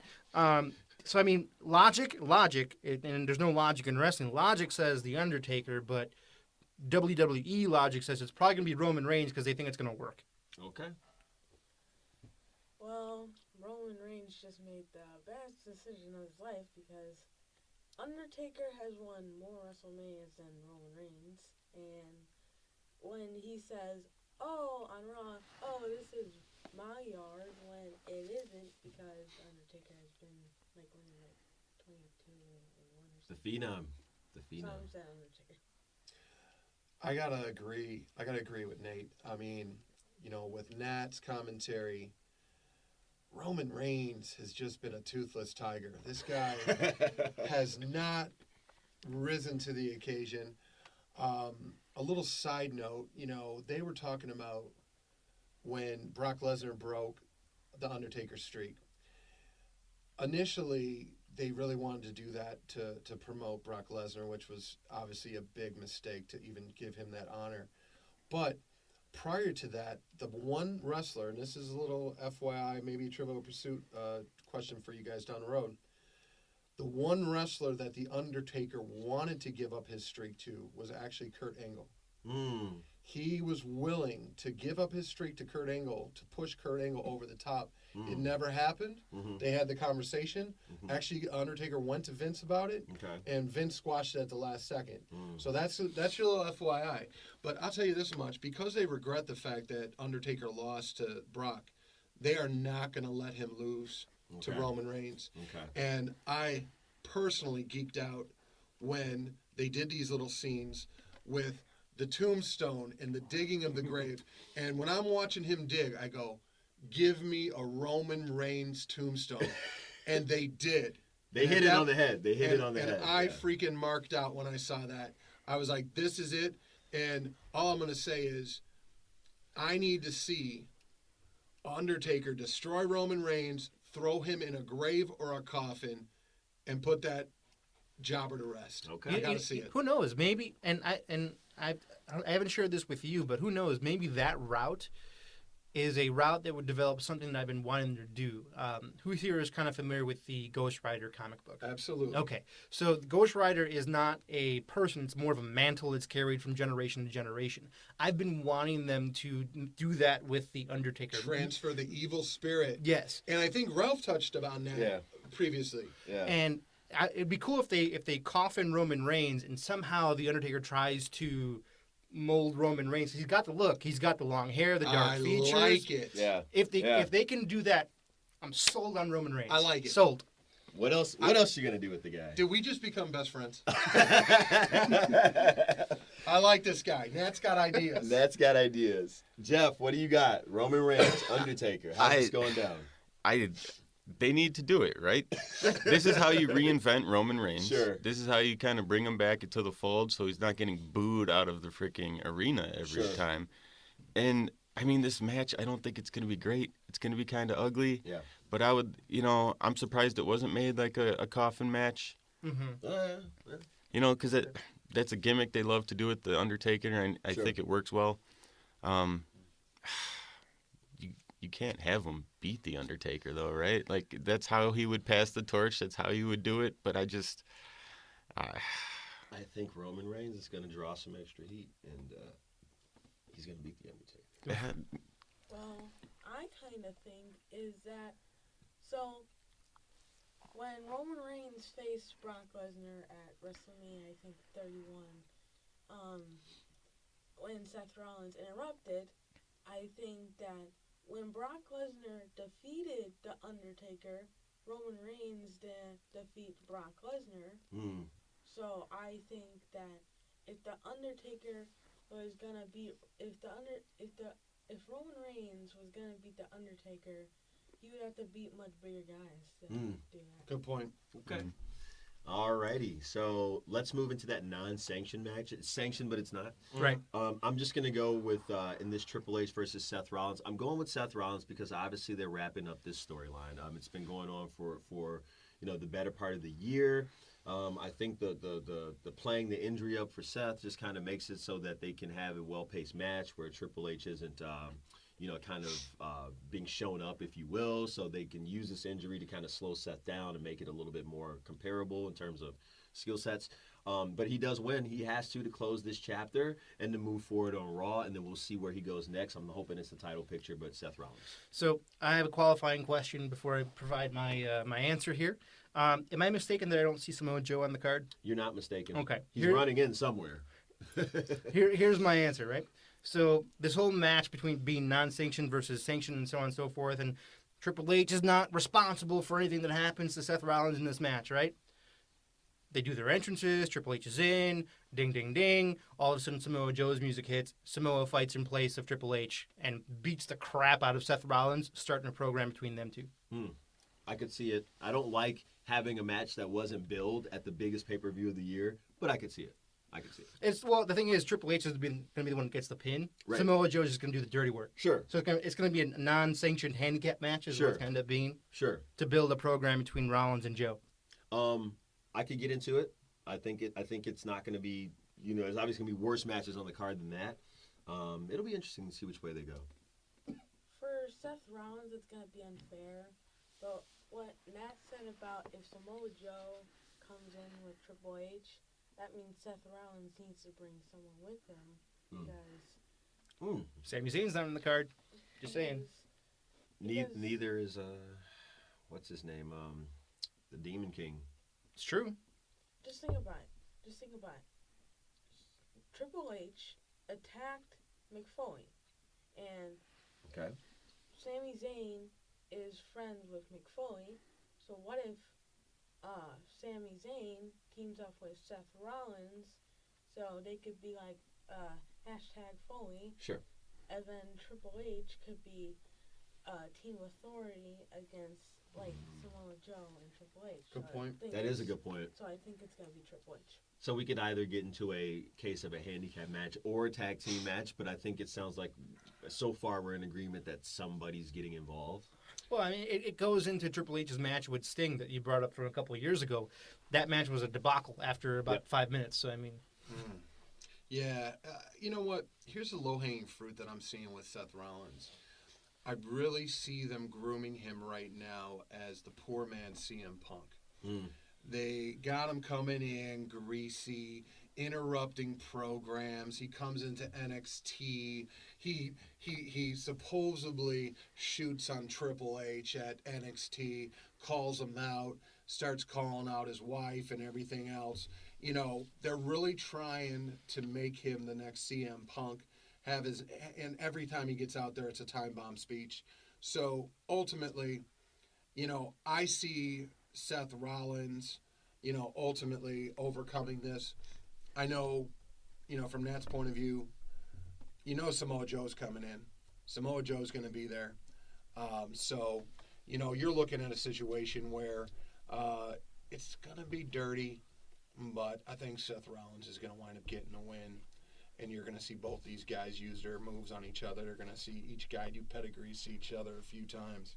Samoa Joe will do a knockout punch to somebody, but Seth Rollins, I think, is going to get the win. All right. Jeff. Yeah, this is where you're going to have that appearance. Okay. This is, you could do your celebrity, you could put your Hall of Fame. You could have somebody get diamond cut in this match very easily. You know what? Bring back Mick Foley. Let him make an appearance. Hit Triple H with Sacco again. There you Okay. go. There's Yep. the non-sanction just means that they They can do what they want. do anything they want. So they're going to plug somebody else besides this. I'm done with their storyline. To be Sure. honest, I was done weeks ago. But Triple H doesn't need to be in WrestleMania. My personal opinion. You've got too many guys. He wants to. He doesn't need to be. We got these matches down here in the pre-show that need to be part of the actual WrestleMania. Right. We don't need Triple H versus Seth Rollins. Especially so high on the card. Yeah. Exactly. Mhm. Yep. Good point. So that moves into that Raw Tag Team title match that was at the last moment made a ladder match between Luke Gallows and Carl Anderson, taking on Enzo and Cass, and Sheamus and Cesaro. So I'm just gonna, make it easy breezy. I got a simple, I guess, idea of what will happen. I just think they're gonna have their WrestleMania moment. The fans love Enzo and Cass too much. I think it's going to happen. They have not had a title ever before, not even in NXT. So they're chasing gold for literally the first time. It's a great story, and the next part of it gets written right there at WrestleMania where they get to have that moment. Do they keep the titles for long? Probably not. There's a chance you even lose them the next day in a rematch, if you will, to one of these teams. But they will win that night. Yeah, for a while there, I was torn about what direction this match was going to go in. If it was, I didn't think Gallows and Anderson were going to come out on top of it. I thought it was going to be either Enzo and Cass or Sheamus and Cesaro for this one. Sure. With what you brought up, I think it's a good point that this is kind of where Enzo and Cass kind of reach their peak or their pinnacle and finally reach that gold. I'm torn as to whether or not this match is going to be entertaining because there's components to each team that will make it entertaining. Cesaro's going to be awesome. Enzo's probably going to get killed. And then Carl Anderson can go. So, there's a member on each team that can go. And to be honest, as much as I hate Sheamus, he's done really well in those Money in the Bank matches and the IC title ladder matches. So he does well in ladder matches. I think it's going to be a surprisingly entertaining match. Not saying on the level of match of the night or anything like that, but I think it's going to be one of the sleepers tonight or tomorrow night. Okay. Well, I'm right. Well, it is right because Enzo Amore will get killed and Big Cass.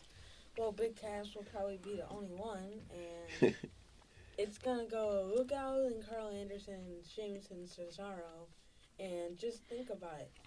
Luke Gallows and Carl Anderson has been like Japan and all that, so I think it's gonna be a champions walking out with the championship belt. All right. Okay. Good call, Nate. Couple haters over there. Couple haters. I got Cuppa. No L. No L. You know what? I agree. I agree with Ralph. I really don't see Sheamus and Cesaro walking out with the belts. Even though Sheamus took a hell of a cut to the head with that ladder, man. He took like 12 stitches. But, I like Luke Gallows and Carl Anderson. I still think they're watered down for what they want them to be. They want to do the Bullet Club, but they won't bring bullets into the ring because the whole family PG rating on the show. So, and they're kind of stealing the whole, Wolfpack freaking, NWO 2.0, NWO man. 2.0 outsiders. You like the bad guys, but I'll tell you, it is Enzo and Big Cass's time. They get the pop. These tag belts, they never stay on anyone for too long. Yep. I think the Usos probably carried them the longest. And New Day had them for well a long over a time. year. Yep. That's true. New Day had them for a long time, but now I just don't see. I just see it being a revolving door. But I think for Pop's sake, no one's bigger than Enzo and Cass, so I think they're going to get the nod. Yeah, you already know everybody and their mother is going to be talking along with Enzo when they come out and cut that promo at WrestleMania. Yeah. We're all going to be doing it, myself included. Absolutely. Jeff, who you got? You have to send Enzo off the top, the biggest ladder you can fit in there. You've been saying that all week, and I think it's going to happen. Hit one of these guys for the win, just so. And it's not even for WrestleMania. It's when their music hits the kickoff Raw, and they come out with the belts the next night. Oh, yeah. Where fans are going to lose it. Yep. They are going to lose it. Yep. So that's going to be the kickoff to Monday after WrestleMania, which usually is a very big event. Sure. You're so right. So that's the way I see it going. I love Sheamus and Cesaro. I think they're better than either of these teams as a tag team. And these guys have, wrestled together for a long time. Sure. Where Sheamus and Cesaro just put on a show. They do. And even it's you hate Sheamus, you love Cesaro. They get to interact with the crowd so much better than Gallows and Anderson. And, But, yeah, Enzo off the top. All right. That moves into the Intercontinental title here as we work our way up the top part of the card. I'll keep it simple again, fellas. Baron Corbin, just because they're pushing him so hard, they're going to put this belt on him. They don't know what they're doing with Dean Ambrose. They're going to take this title off of him. You almost forget at points he's the Intercontinental Champion. They don't seem to know what they're doing with him right now. Just put this kid out of his misery. Just put the Shield back together. They kind of all need it at this point. There's not much else going on there. There's so much going on between the two different brands that you can't afford to bring them back together. You don't need to keep them separate. Or at the very least, you got put Dean and Roman back together or something, because I don't know where it's going other than that. But I'll say Baron Corbin gets the win. And I agree. And Baron's going to win, and just kind of because that's the direction that his stock is going right now. Yep. They're really high on him. But it's kind of funny that you brought up that you forgot that Ambrose had the IC title. He's kind of been from the time that I've watched. He's been kind of like a black hole when it comes to titles. Yeah. When he was with the Shield and had the U.S. title, I'm like, oh, he's got the title. Meh, who knew? And then when he won the world title, other than actually seeing it happen, I kind of forgot that he had the world title. And now this is not a good thing. It's not working. It's not Put a him good back thing in for the Dean. Shield. Yeah. So, I mean, something's got to change for him. Either maybe go back into the tag team ranks or something like that. But if you become a black hole for whatever title you have on you, it does not bode well for your stock down the road. No. What do you think, Nady? Baron Corbin is really tough. I like Dean Ambrose, but I think it's gonna be Baron Corbin because he showed on SmackDown. He attacked Dean Ambrose. He also sent a message, and he also used that same thing that Mankind did. The forklift? Yeah, the forklift. So they think it's going to be Baron Corbin. Yeah, I don't like Baron Corbin. I can't. Yeah, neither do I. and but yet I do feel the cosmic pull that they're trying to, pump this guy up and promote him. So, I agree with Nat. Dean Ambrose, has been just an abyss when it comes to holding a belt. I mean, it just doesn't make sense. I know they want to make him the next Brian Pillman. They want to make him the next wild card. He might be the next Stone Cold, where he just comes in and just jacks somebody and runs out of the ring. Ultimately, I think you're looking at Baron Corbin walking out with the belt. Unfortunately, Dean's not gonna cut it, and they gotta do something else with him. It's just not gonna work out. Yeah. Oh, Fulton Reed's walking out with the belt. Go ahead, Jeff. Who do you have in this match? They're giving it to Baron because here's another. The last time Miz won a match was the same time that Dean Ambrose actually defended that title. It's truth. I mean, right. They were both in the Survivor Series, going after the Bray's title that he has now, and he's been supporting cast member for that whole thing for months, so he really hasn't done anything. You give it to Baron. It adds some stock, I think, to the winner of the Andre the Giant battle because they clearly send that person in a direction. Because he's been on a trajectory. Sure. And so, he won that last year WrestleMania. This year he comes back, he gets himself a belt. Very good point. I'm buying it. And I also like that all of us have him winning, but I heard various different reasons. So we can all pinpoint a multitude of reasons why Dean shouldn't walk out with that title. So from there we go to the U.S. title. I'll say the crowd's going to pop so hard for Chris Jericho. I don't think he's going to win. I think Kevin Owens wins. And I think that sets up his rematch for the world title with whoever that is. He never got that rematch in the first place. He alluded to when he was setting up the match with Jericho that he would put that on the hold for the back burner for a moment to do this with Jericho. Title versus title, maybe? It's going to springboard. Well, you know, this is WCW 2.0, and what did they do back in WCW? The U.S. title automatically made you the number one contender, right? That's how Goldberg got up there. So I do see him winning. Jericho, we know, is going on tour after WrestleMania. To me, it just doesn't seem feasible that he keeps this title when Fozzie's about to head out on tour. But his popularity it's crazy to me how he can continue to grow it and still amass more fans, and he's getting over, and there's going to be a lot of heat, but Kevin Owens is going to win, and he's going to carry this heat into Monday, and he will be the challenger for the world title at that next pay-per-view. Kevin Owens is my winner. For me, for this one, I agree that Jericho's not going to come out on top, but unless their goal is to do a title versus title program with Owens and whoever comes out of the spring and the summer with the Universal title, he's kind of, I don't want to say beyond the U.S. title, but he's like U.S. title 0.5 is where he's at. He's not this like, he's got to be in the world title picture full time. He either got to be in the title picture or some other type of program. I don't really think the U.S. title on him is a benefit to the show or a benefit to him. Sure. But I think he comes out on top with this match. And I think what ends up happening is that down the road, him having the title, the U.S. title, helps out a Sami Zayn or somebody like that who has an opportunity to wrestle somebody who's kind of a peer and get them a little bit of a boost in popularity. We could have Kevin Owens winning the U.S. Championship, and he could be being Universal Champion for the first time ever, because just think of it. Kevin Owens, he lost his title to Goldberg because of Chris Jericho. So just think of that. He doesn't care about the U.S. title that much than the WWE Universal Championship, but I think it's going to be Kevin Owens winning this. Okay. Well, I'm going to go against the crowd and say that Y2J doesn't care about his little bootleg Fozzy tour. He doesn't care about his little hairband and all that. You know, with the money that he's going to make, he is at an all-time high in popularity right now. They love this guy. I think he's going to keep the title.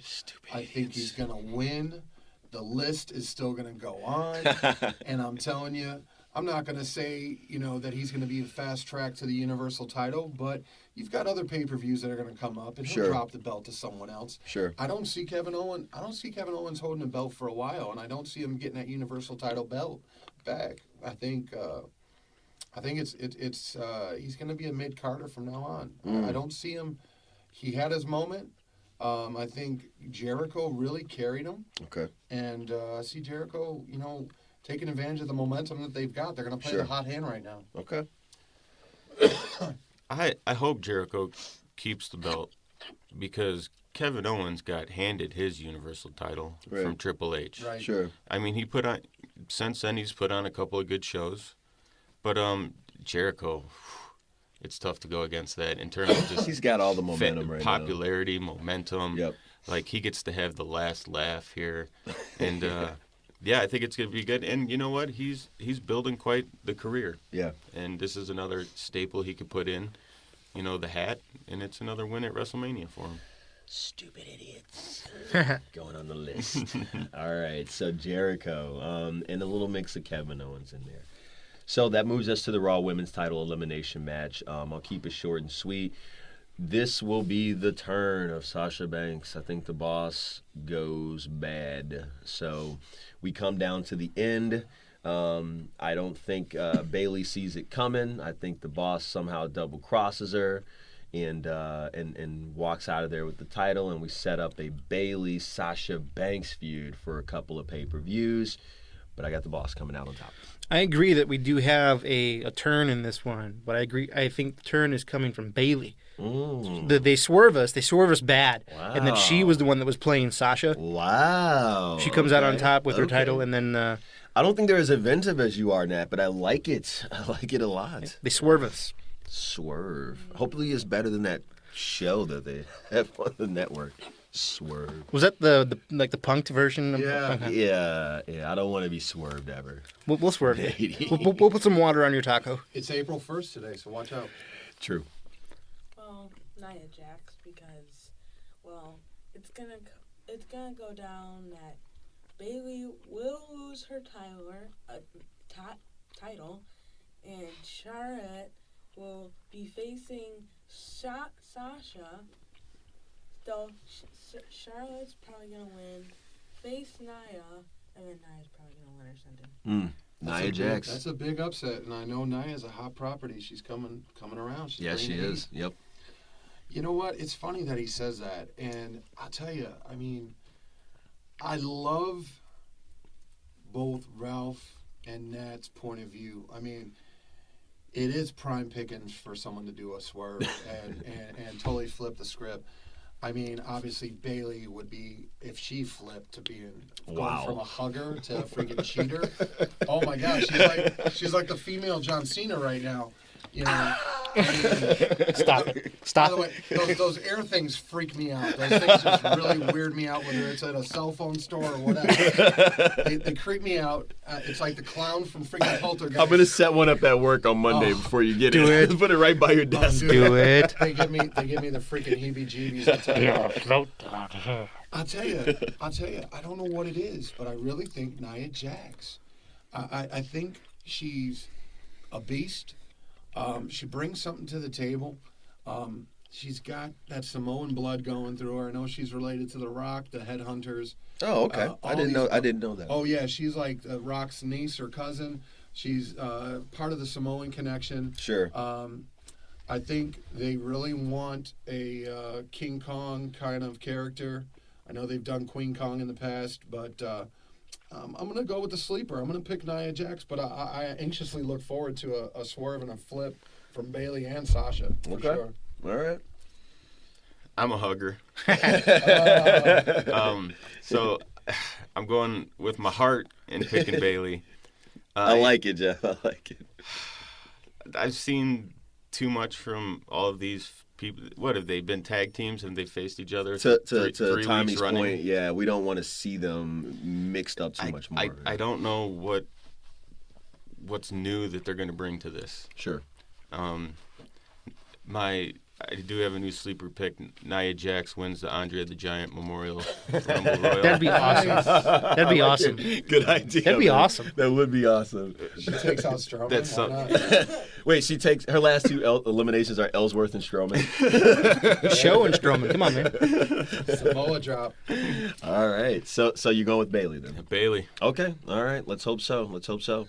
That moves us up to the last two titles, or the last two matches, which are for the two respective world titles. And so, first we have the SmackDown, the WWE title, Bray Wyatt versus Randy Orton. I've enjoyed what they've given us with regard to this year, and to Nat's point earlier in the show, they haven't laid hands on each other, which is great. All of it was never stale. And I think they're going to give us a better match than I'm anticipating. I just know who Randy is in the ring, and I just believe he's going to bring it. And my heart, I want to go with my heart and say Randy's going to win. It's been a while since they've had the belt on him. I'd like to see it again. That's a guy that can go up against anybody, and you're setting up for Orton versus Styles, which I desperately need to see for that world title.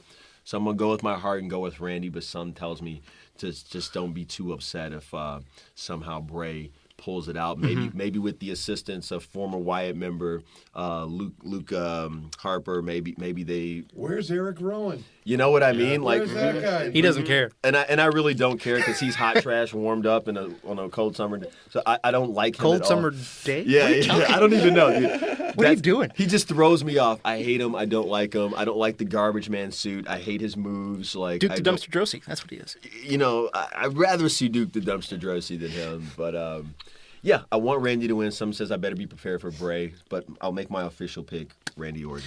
So with what you said, the match being better than we anticipate, I agree, but I think it's actually going to end up being the match of the night with these two. Sure. You know Randy can go. Sure. And when I first came back, it was when Bray was feuding with Cena. Those matches were phenomenal. Sure. So to put him in there with Randy, a true worker, it's going to be a phenomenal match. And if the prediction comes true that we do get our sister Abigail, whether it's for Bray or for Randy, it's going to create an awesome atmosphere in that match. I think Bray's going to come out on top because they've been building to this for Bray for a long time. They've teased it so many times. And I just don't know why you give up on it so quickly. He's kind of like the other side of the coin to Roman Reigns, where they've teased a Bray Wyatt title run a lot, and they've always pulled the rug out from under you right before he's going to do it. And they've built to it too much to take it away so soon. I think whether by hook, by crook, or straight up, he ends up beating Randy Orton and retaining his title. All right. It's hard because Randy Orton has been beating like a lot of people, and Bray Wyatt just beat like 5-minute elimination chamber. He got to defend his title. He got to defend his title on SmackDown Live. He still kept his title, and now he is fighting his title again against a guy who didn't want to face him, but he's like, you know what? Never mind, because you didn't give me anything. So he went away. Nice. All right. I'll tell you, you really can't lose with this match. No. I mean, I'll be happy no matter who wins. I'll be sad if I don't see Sister Abigail. But honestly, I built up too much hype. I mean, for real. I mean, you gotta love Randy Orton. Him having the belt, him just being his cocky, badass self. You know, you love the guy. You see all the potential. I mean, AJ Styles could be the dream match of the century. and yet, to Nat's point, you know, they've been building Bray up for a while. They totally deconstructed the Wyatt family so that he could have the belt all by himself. Sure. You know, so, you know, I'm, It's a tough one, I know. You know what? I don't know. I'm just, flip a coin. Let's just, I'm going to say Bray Wyatt. Okay. I'm sorry, that was my pacemaker. Well, I thought there was a ship coming into the dock on that one. I was like, well, my boat's here. I'll see you later. Sounds like a breakfast burrito. Time to turn them over, fellas. Ladies and gentlemen, tugboats are guests. Also known as Typhoon. That's right. Natural disasters. Jeff, who you got in this one, buddy? This match is why I like SmackDown far above Raw. The storytelling for this has been perfect. It's spot on. We are hitting the iron while it is hot at WrestleMania. Bray Wyatt, he keeps the belt.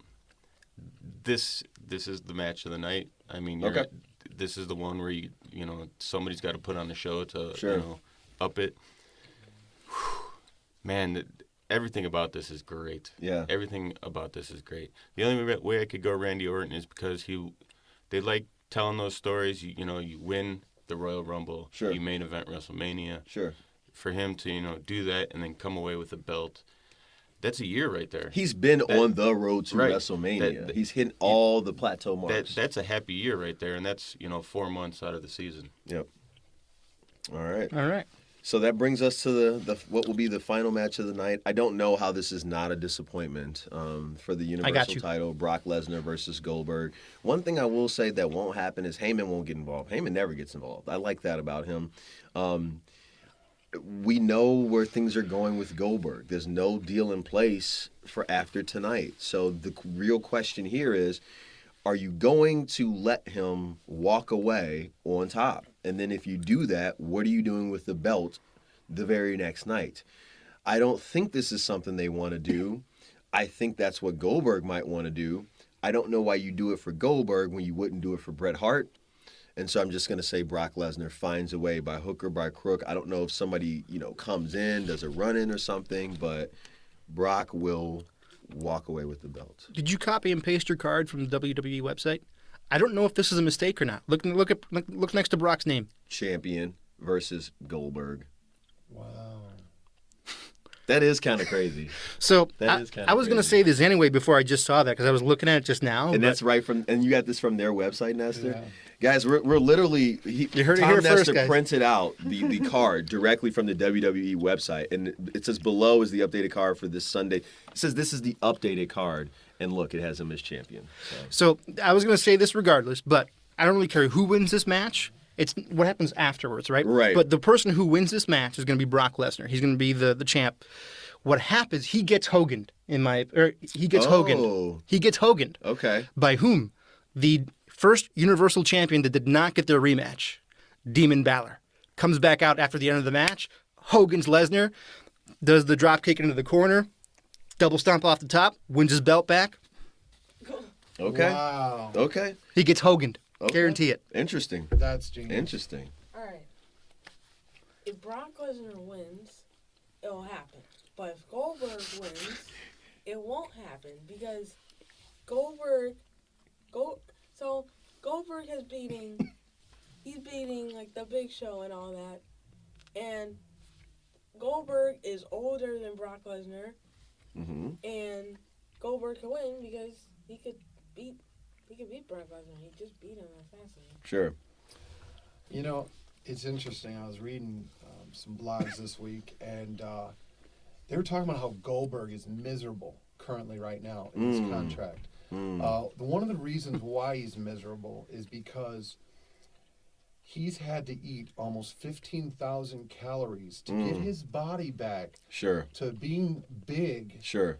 as big as he was during his WCW days. And he's still not as big as And he he's was. still Yep. not there. Yep. And like he said, he goes, I really don't want to disappoint the fans because he goes, right now, when Sure. they called me back, Yeah. my body's more like a cruiserweight. Sure. And he goes, I've had to eat literally 15,000 calories to put bulk back on to give them the persona of the old Goldberg. Sure. So he goes, that's been hell. Now, he's caught a lot of crap this week because he made that comment. Sure. And it's been on every media website right now. Mm. And he's had to redefine himself saying, hey, listen, I'm not saying I'm not happy with the WWE. I love that I've got the belt. I'm Right. happy to carry it. I want to be a superhero to kids. Sure. I'm glad to be doing this for my kid so he could see what I was like back in the day. Sure. But physically, It's demanding. It's demanding. Yeah. He's putting his body through hell.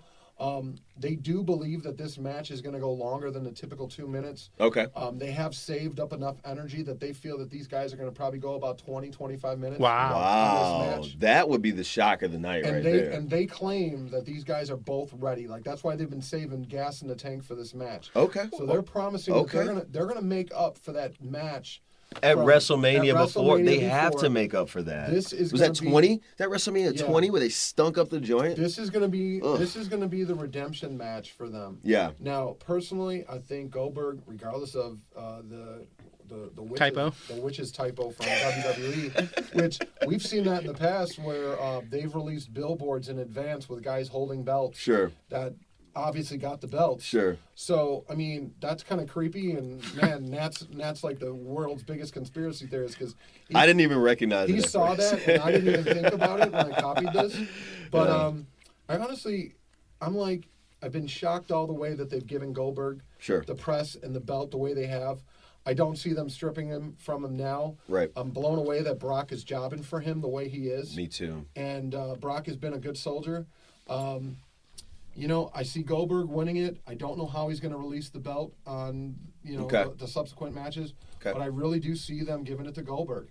Okay. I just see Goldberg. I'm a huge Goldberg fan. And it could, to your point, Tom, it could be as simple as him coming out on Raw, thanking the crowd, thanking everybody, and just giving the belt back and saying riding off into the sunset. And It could be. Then they do the tournament. They love doing tournaments or battle royal, whatever the hell. So yeah, I mean, do that.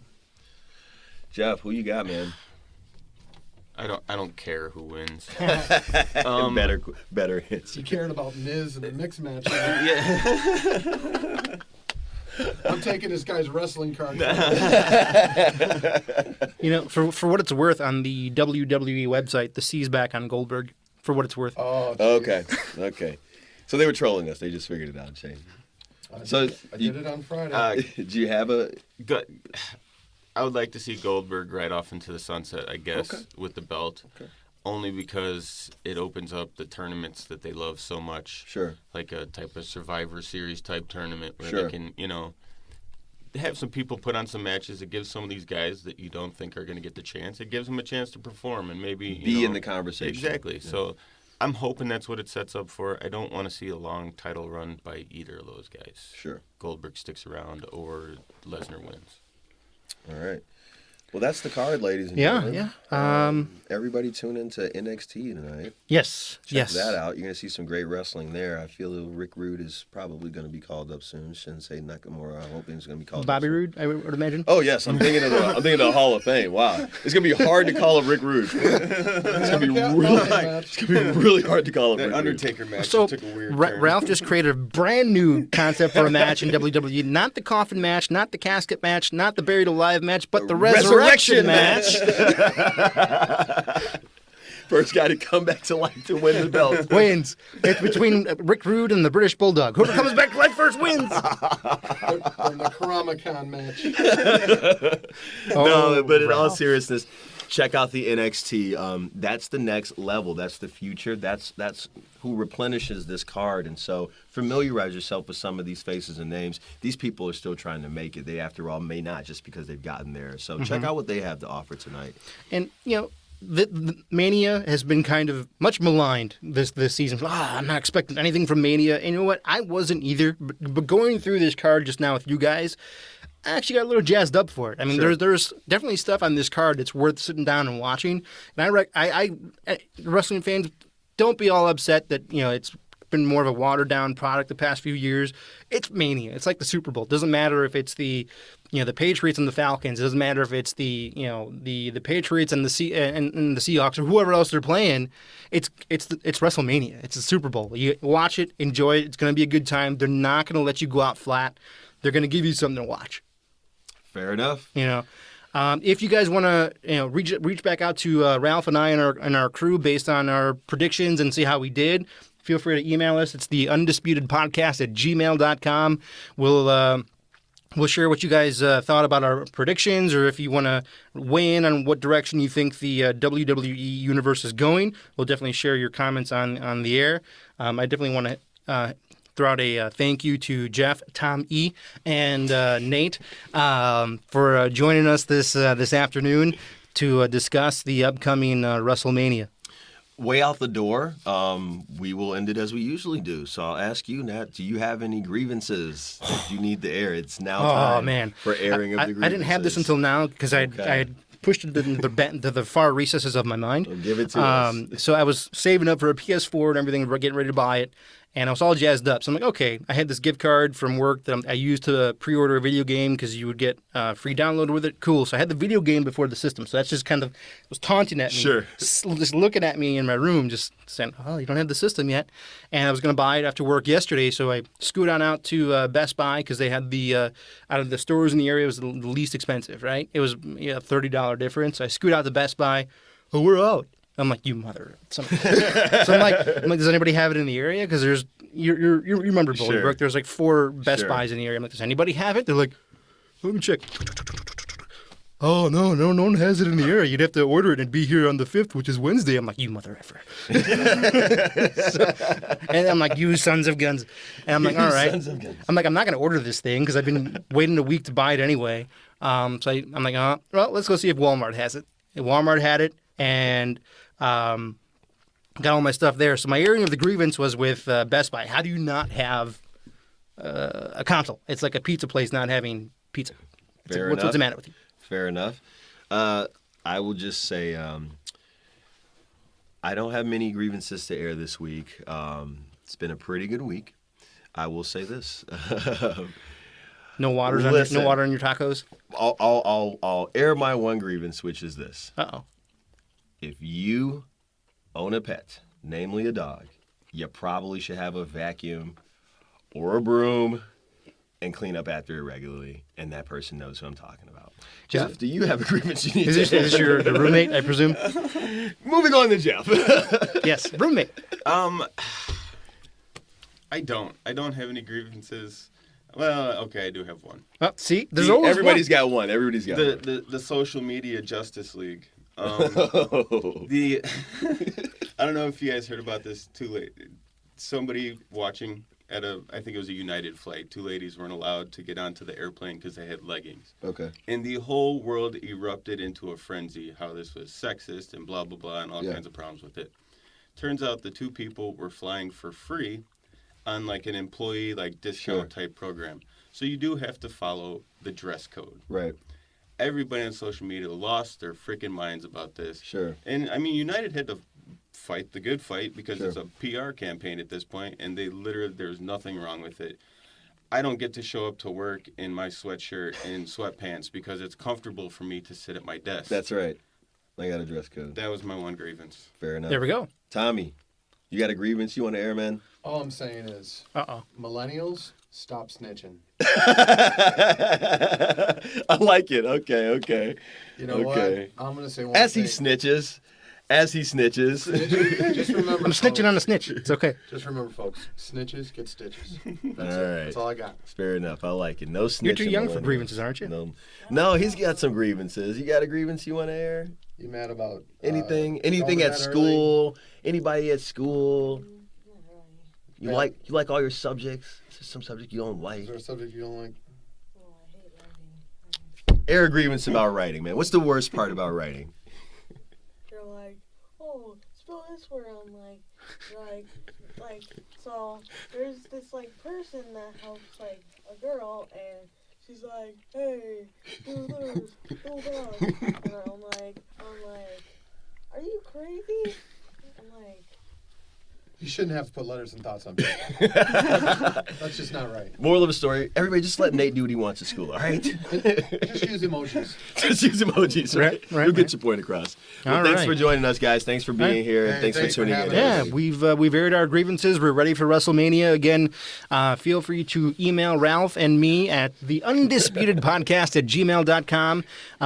Eventually, we plan on doing our Legends match or our dream match, as I'm getting distracted with all kinds of movement next to me. It's really hard to talk with doing that, by the way, Ralph. And now we're getting borderline inappropriate, so we're gonna end it here. Please join us next time. Find us on YouTube, listen to the podcast, and just please share. Thanks, guys. I hear voices in my head, they count to